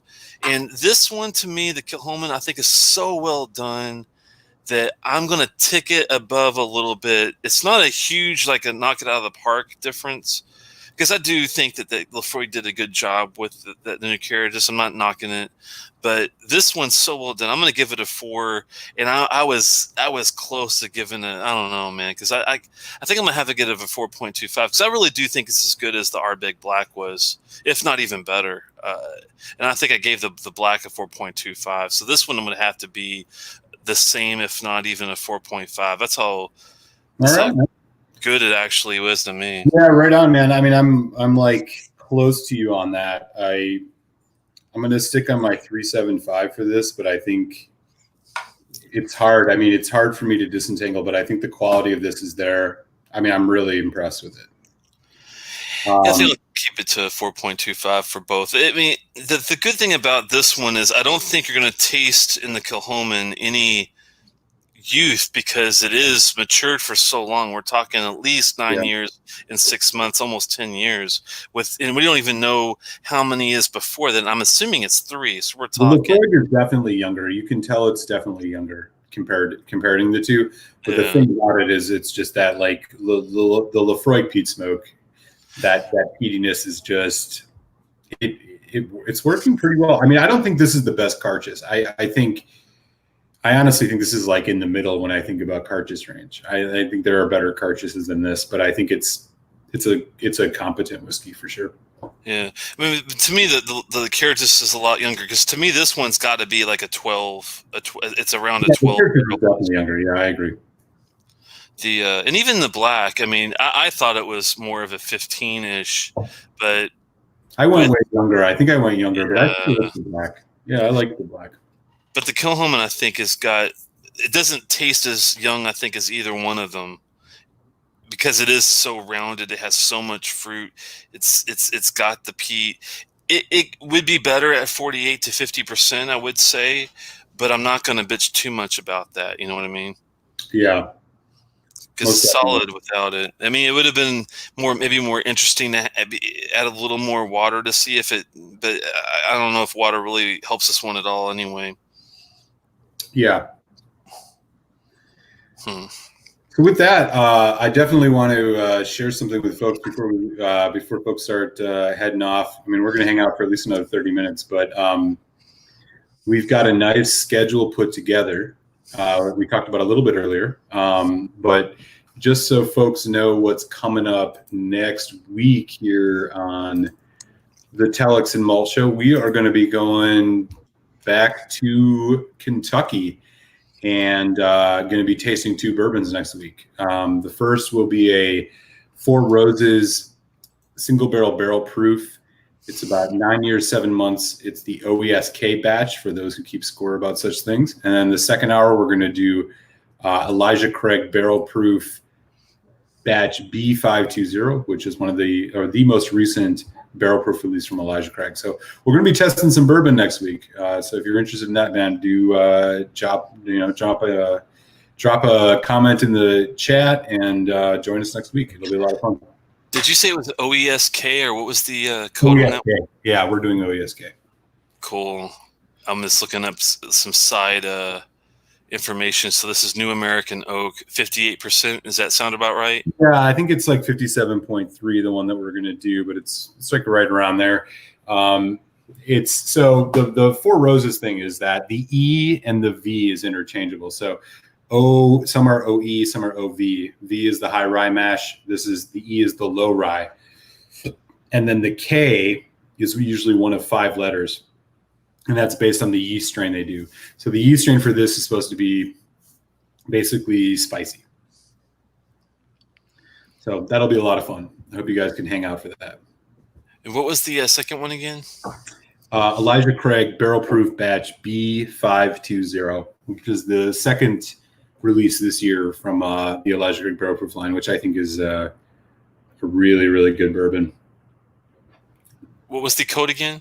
B520. B meaning second release, 5 meaning May release, and then 20 is 2020.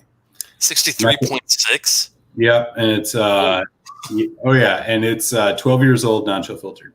New Chart American Oak. Okay.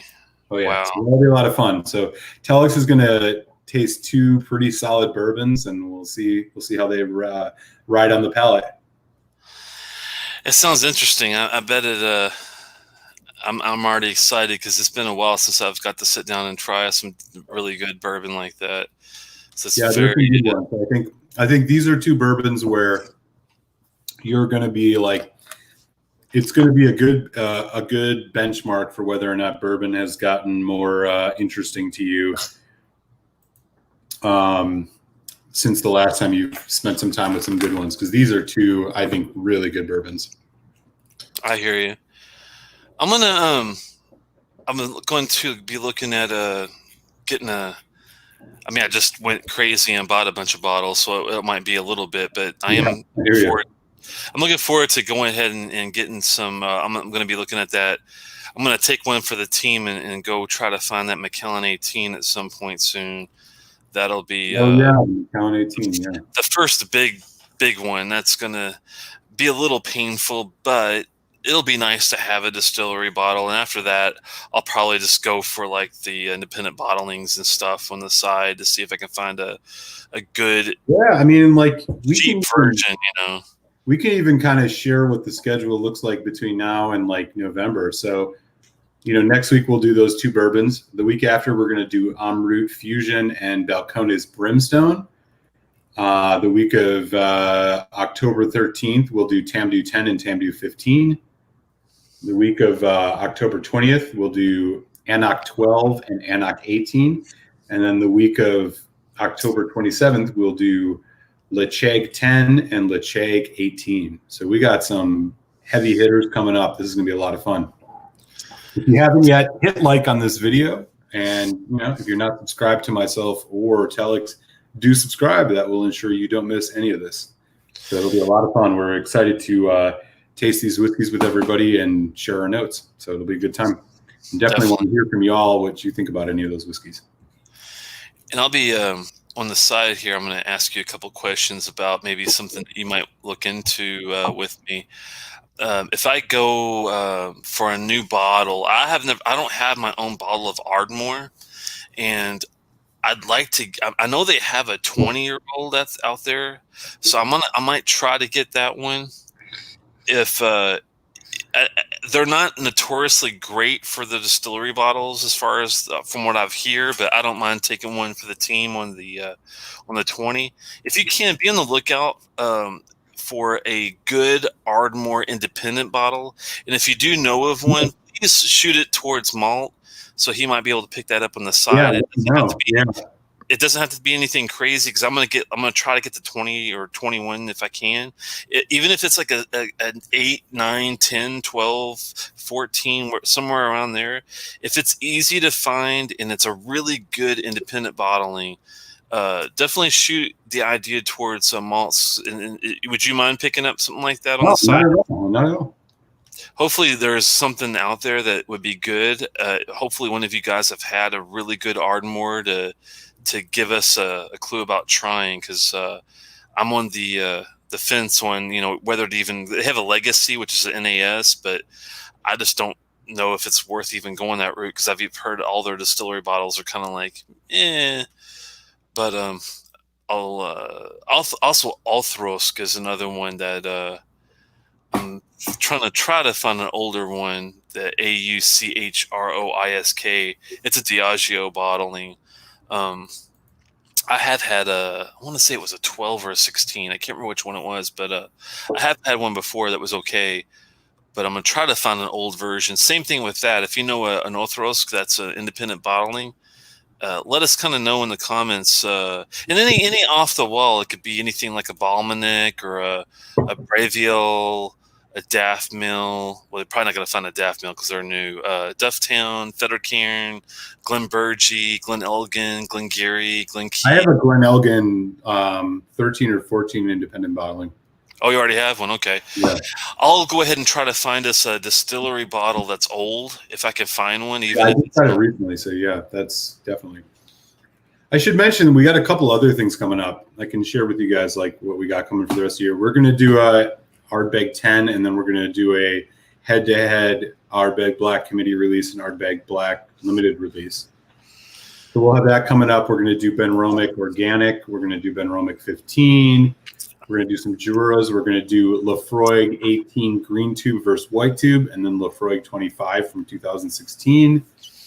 What else we got? Lagavulin, we got Lagavulin 16 and 18, Edinson 12 and 20. Man, we got a whole bunch of stuff coming up, y'all. It's going to be a lot of fun. So I hope you guys, like I said, hit like, sub to us. It'll keep you in the loop. We got a lot of stuff coming up for the remainder of this year. That Glenburgie that you're talking about there, is that a independent or is that a distillery bottle? And if I'm kind of curious because I need to get a bottle for the house for that distillery, and I'm hoping that that's a distillery one, but we'll see on that. I'm definitely looking at all the little one-offs that we haven't really looked at yet. Knockandu would be Knockandu. I'm sorry, Knockando is a good distillery. It is Diageo, but they have a 15 that's really solid. I'm going to try to find that one, and I think that's their oldest one that they have that's readily available. Maybe find an independent on that one on the side too, if we can. That would be a fun one to take a look at. Because I remember that Knockandu 15 was actually one of the better ones out of the tour that we did of all the distilleries before. Right on. That'll be fun to take a look at, and eventually get to the some of the other also lesser known. Tom Navullin would be a fun one to take a look at. That's a White McKay Space Side. Yeah, did you hear? Speaking of White McKay, did you hear? What's his name has retired from being their brand ambassador, Mr. Throw Your Whiskey on the Glass. Or throw your whiskey on the floor.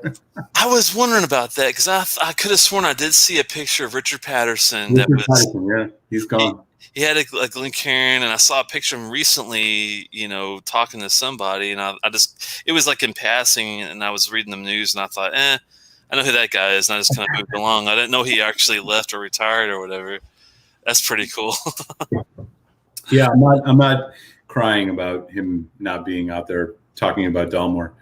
Oh man! Not that I would recommend people buy Dalmore, but Alliance. I guess they had Jura too, man. Were they Dalmore people too? Wow. Oh yeah, Richard Patterson was all about Dalmore.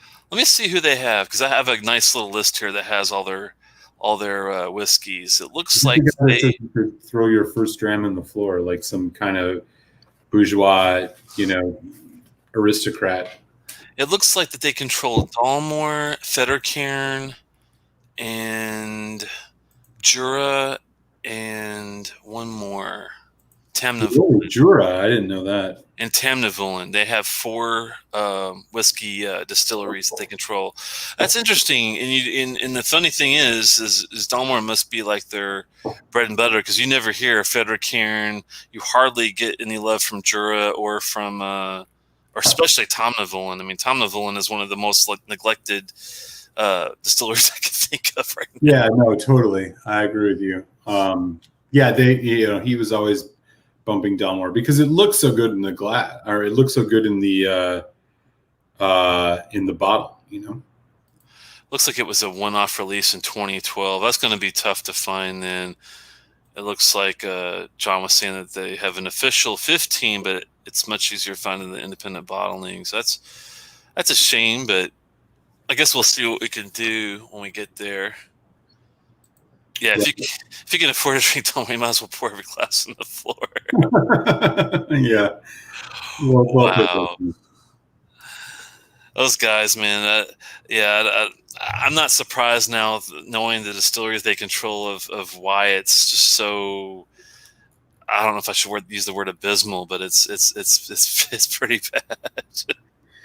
I mean, I think that the thing about Dalmore is that for people who are just getting into Scotch, it appeals. I mean, you look at the bottle, you see the color, maybe you don't know enough about it.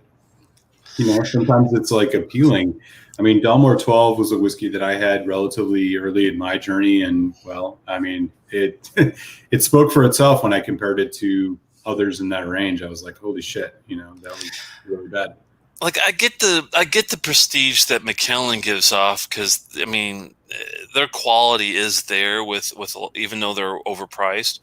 But the weird thing about Dalmore is it's I don't understand why these whiskey managers, when they're selling whiskey, it seems like they gravitate to Macallan, which I understand, Glendronach, which I understand, and maybe Old Pulteney or something like that. But they always also try to get you to buy the Dalmore, and unless it's just some weird shift where they get a lot of profit off of it, I just don't see the reason for it. Because it's the branding, man. They know it sells. Yeah, it's just sad to think that marketing, man. It's just sad to think you spend $220 for an 18-year-old whiskey. And it's not even. I mean, if you put the Dalmore 18 up against the Glendronach 18 Allardyce, man, it's not even a fucking. It's like trying to compare. You know what I'm trying to say? It's like the quality is just night and day difference to me. It's good, but it's not even. But here's the thing: you don't know the quality until after you've spent $65 on the Dalmore 12. That's the thing. For somebody, look, man. The majority of people who don't know a lot about Scotch or about whiskey, they buy things because of labels. And you have to remember, we're our chat, and a lot of the people in our chat, we're kind of more insiders.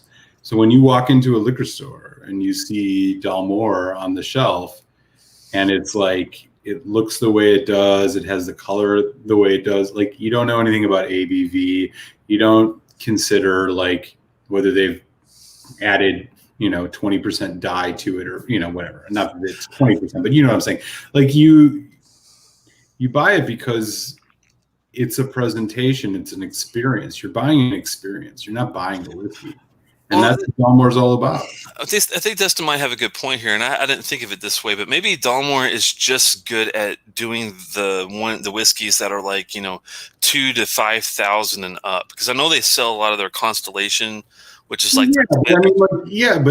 totally agree with DH Silv 2's point is totally right, but what we're talking about is the people who are buying that, by and large, are not necessarily Johnny off the street. Right. No. But I'm just saying, maybe they into the store and sees the difference between a Glendronach 12 or whatever 12 you want to put in, and the Dalmore 12, and they're like, oh, look at this. I mean, their presentation is what sells it.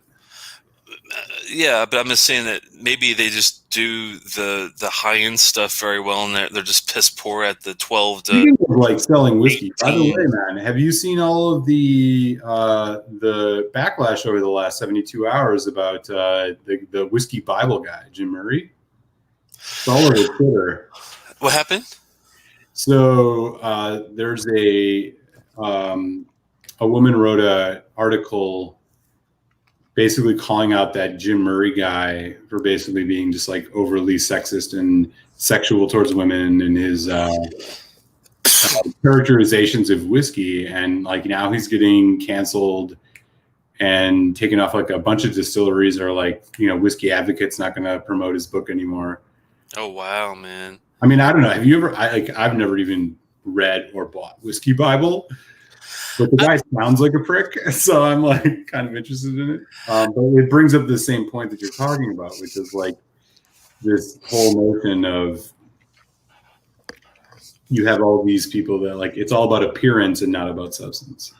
I've bought a couple of their books before, the 20, I think I had the 2018 and 19. Just the reason I bought them was because I wanted to have kind of a collection of someone else's notes that once I've done mine, kind of base it off someone else's interpretation of what they got and see if I was usually on the same wavelength or if I was like way, different, or not to say he was right or I was wrong or anything like that, but just kind of like having a baseline. And I do that with other whiskey reviewers, like, the Four Dummies, Test Dummies, Mike, and, Whiskey Whistle, and there's a ton of them, Whiskey in the Six. And, you go and you kind of, after the fact, you go and see, how different, where your takes on things, and that's the only reason why I got into it. That's surprising. So it's sexual harassment was the I don't know if it was sexual harassment. It was just like so what I've been reading on Twitter for like the last 24 hours when I became aware of this is that like it's his characterizations of whiskey, which are like overly sexual in terms of like men dominating women and like whatever, like that kind of shit. Like, oh, this whiskey is like the girl I took home from a bar in 1977. Like, oh, really? Whatever, yeah. Like shit like that. And like, I guess because of the article, and maybe some people in the chat know more about what's going on. I literally just got wind of this yesterday, but like that a bunch of companies are distancing themselves and are no longer going to be promoting his book based on the fact that he like has these descriptions of whiskey that are, some would describe as like overly like, chauvinistic or something. Yeah. I'm not very familiar with him. Like I know who he is. Like I've seen his sticker on whiskeys that I bought before, but I've never like bought the Whiskey Bible.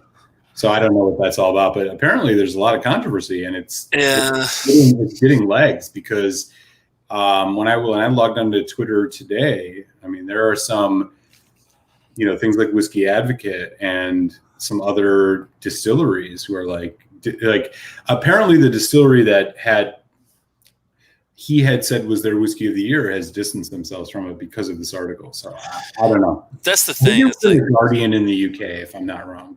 That's the thing. It's like I'm a typical Libran where I can see a lot of the both sides to an issue thing. With this, it's like on one hand, I mean, and you can say, fortunately or unfortunately, some of this old guy club thing has been going around for many, many years. It's a staple in our society and has been for a long time. I'm not promoting it. I'm not saying it's right. I'm just saying it's been there for a long, long time. And as you've noticed, and I don't like to get into politics and all that, but the whole, we've had a resurgence of like almost like a new women's liberation movement like we had, back in the 20s. And I'm not saying it's good or bad. I'm just saying that I notice it. And when you notice these things, you notice these shifts in overall society, if you're smart, and especially if you're writing for a magazine or a newspaper or any type of public establishment, you have to think, maybe the times have changed and I can't say what I've been saying 10 years ago anymore. I can't look at people the same way. I can't, joke around with people the same way anymore. I'm not saying it's good or bad. I just noticed myself even being extremely cautious around the way I, carry myself, especially in the public. So, I mean, I'll curse because that's just, I'm over 18. I think anybody that's watching this show is, can handle it. But when it comes to some of these more, controversial issues, I just try to think, what can I do to try my best to make everybody happy to a point where, I'm doing what I like to do, and 95% of the people can enjoy it. That's what it's all about, really, to me at this point. Yeah. No, yeah, I understand what you're saying. And I would just, again, I have I have never read his book. I don't know who he is. I would encourage people to read about what's going on for themselves and make their own. I can't comment on it really. I noticed it was happening, and there were a bunch of people who I talked to a lot in the UK who were retweeting and supporting what seems to be a effort to call this guy to the mat a little bit. And again, I don't know about him, so I withhold judgment in that respect. But it seems like there were a lot of people who were echoing long time coming type messages. And so I frankly, just in full disclosure, have not read enough about him or about what's going on. But yeah, I mean, I never saw anything like that in his books, as far as the books, the 2019 and 2018 Whisky Bible, which is basically just a collection of miniature notes with scores. I've looked at a lot of them. I've never seen anything remotely sexually overtones in news or anything like that. But I don't read his articles or anything like that. Yeah, that was my feeling. I know who the guy is because I have a bottle of Old Pulteney 21 and his sticker is on it saying, "Oh, this is a great whiskey," and I'm like, okay, inherently I distrust experts or people who claim to be experts no matter what. So that's neither here nor there. But it seems to me, and again, I haven't read enough about what's going on. This is literally what I've seen on Twitter, but that there's a precipitous backlash against him as some type of authority figure that's being promoted by companies on whiskey, who's apparently said things that are offensive and whatever, and this will play itself out in the free market of ideas, as some people say. Exactly. And I didn't know if you had seen anything about it or not. I haven't. I agree, Daniel, that I won't say it's a cancer. I mean, the cancel culture thing is kind of one of those things where it's inevitable when the nation's so polarized on everything, and I'm talking from, you think of a subject and it's all 50-50 on everything. It seems like you're going to have these major clashes back and forth. This is why I just try to stay out of it and try to appease everyone as much as I can without breaking my own rules and standards. That's the way I look at it. So, I like to just keep it to the whiskey, and that's why I don't even go off on tangents like that. I mean, I get it, right? And at the same time, you can't be neutral on a moving train, as the great Howard Zinn would say. I just don't know enough about the background and where this came from. I mean, admittedly, I'm claiming ignorance, and it's because I'm actually ignorant about it. But it strikes me as something you alluded to a little earlier about Guy's Club or whatever, and that this guy, I don't know. I don't know if he's done anything overt. Again, I read her article. He made multiple sexual innuendo about kind of gender dynamics. I don't know whether or not there's more to it even than that, but At the end of the day, I mean, I'm pretty much aligned with you. Like, I don't, it's all about talking about whiskey, and like being inclusive and accessible is like part of that, because the whiskey tasting and whiskey enjoyment is like a unifying factor among people. Yeah. And like, we should always cultivate that. I don't know to the extent to which like the claims about him are like moving in a way that suggests that he's not doing that. I don't know, but it strikes me that what I saw on Twitter is that a lot of companies are reacting to the backlash, and so that's fine. And again, like, I've never bought his book. I don't care about who he is. I'm surprised, to be honest with you. Yeah, I haven't. I mean, I know who the guy is on virtue of only seeing his sticker on a couple bottles that I bought over the years. But yeah, I'm surprised, I'll be honest, because I mean, if he was the type of person that wrote a bunch of reviews and they were always had that theme, then I would be like, oh, of course you're asking for it. But since I never really saw it in like the books, I can't really comment either. He must have written something on the side, or maybe said something at a function. I mean, yeah, but it's like it's could be a number of things, really. It seems like, again, and I'm probably late to the game, but it seems like it's becoming a thing. And I encourage like whiskey folks, whether you have opinions on him or his book or not, like, check out Twitter, read the articles, make the decision for yourself on whether or not you want to support him, and do what you got to do. Yeah, hopefully people will be smart enough to just think, you don't want to exclude people. You want to try to include them on one hand. I do hope that we don't have to walk on eggshells and watch every single word we say at the same time either. But it's kind of a delicate dance you got to deal with when you're dealing with the public in general. It's just the way life is, Yeah, sure, totally. I mean, and there's a time and a place for people to like check their own status. Like, I think there's a time and a place to be like, to be more conscious and aware of like how you talk about things. But again, like, this is a guy, I mean, the difference is this is a guy who has a lot of market power. Oh yeah. And has like status and is validated by a lot of industry leaders. And so like, they got to make those decisions for themselves. And again, like, I don't know the extent to which what is being claimed about him. Like, I honestly just haven't researched it because I don't know or really care about him. But nonetheless, like, it's worth looking at.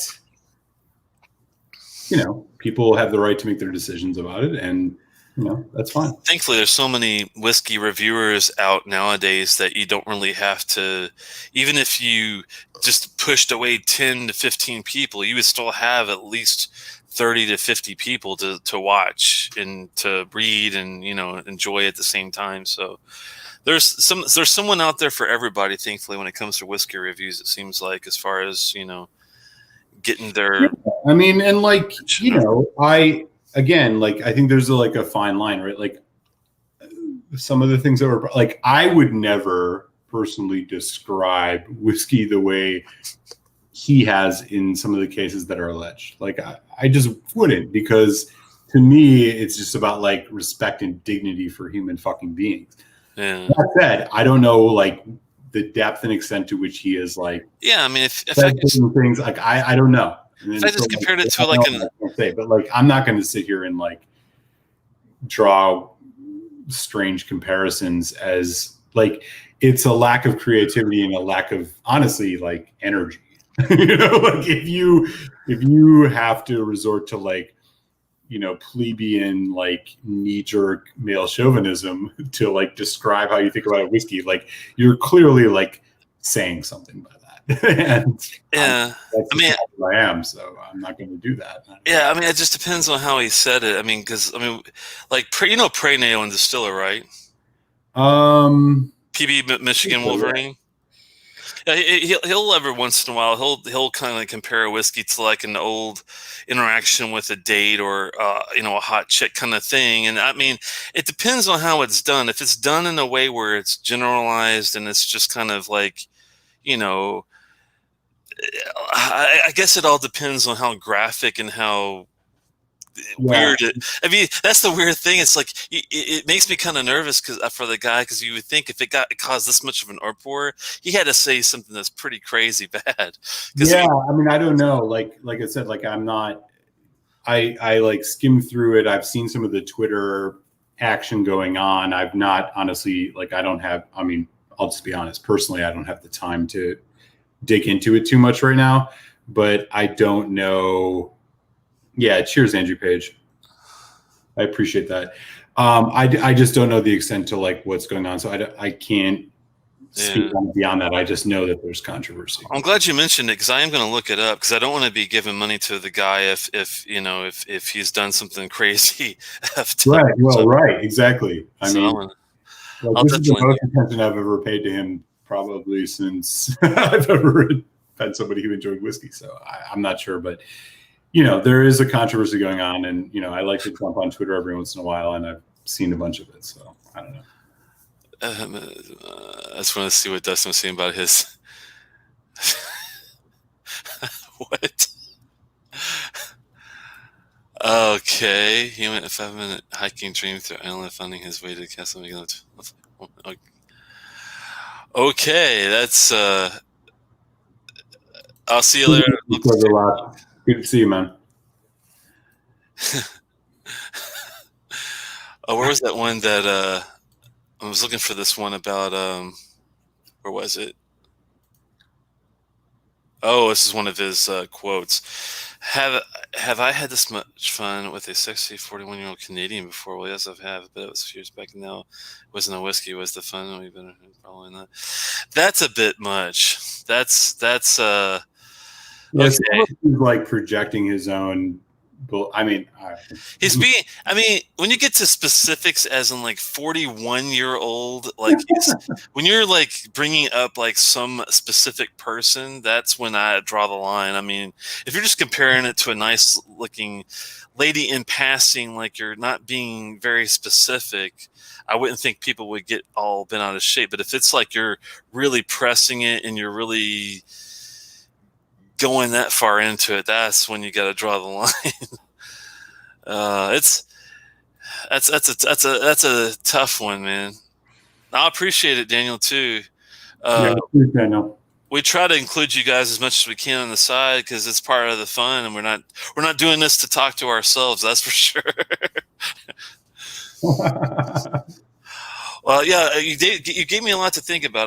I'll look this up on the side. Yeah, we're checking out. I got to look at it a little bit more. I just kind of have picked up on it over the last 24 hours, and like I said, I don't know the full extent of what's going on, so definitely interested in figuring it out. Oh wow, was this in his book, Dustin, or is this like an article like he was writing for like a blog or something? Because I swear, if I ever saw this crap in his book, I would.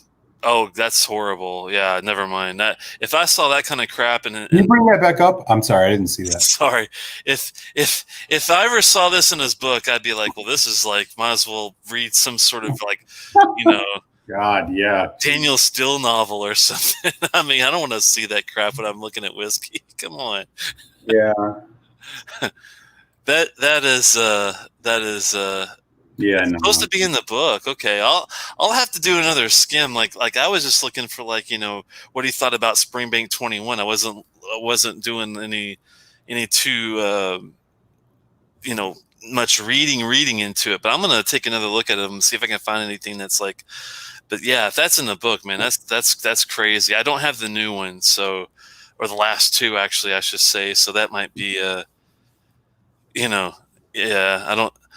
We don't have to make love to the glass. That's just crazy. Oh, well.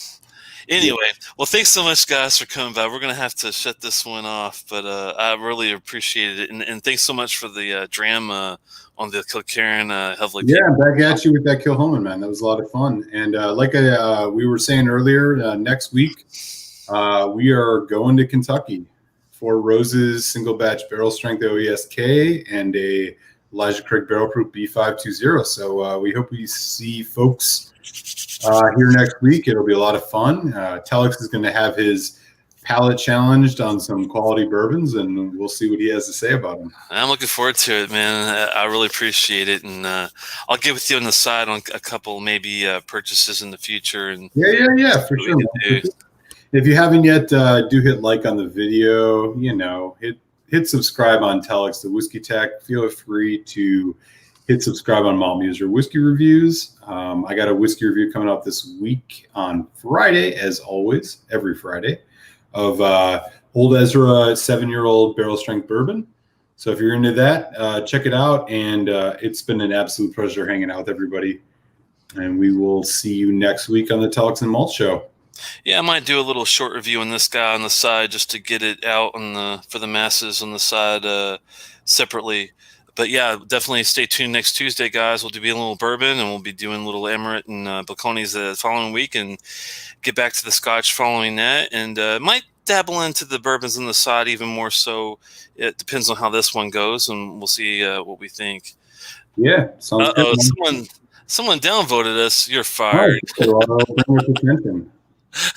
Hate is welcome, man. We love your hatred. Like Franklin Delano Roosevelt said, we love the hate. So bring it. He loves the hate. I welcome your hatred. Oh, man. Well, appreciate you guys. Everybody stay safe, be well, man. We'll catch you next week on Tuesday. And whoever downvoted us, hey, leave a feedback comment, and maybe we can make a little adjustment. You never know. Sláinte, guys. Take care. Be well.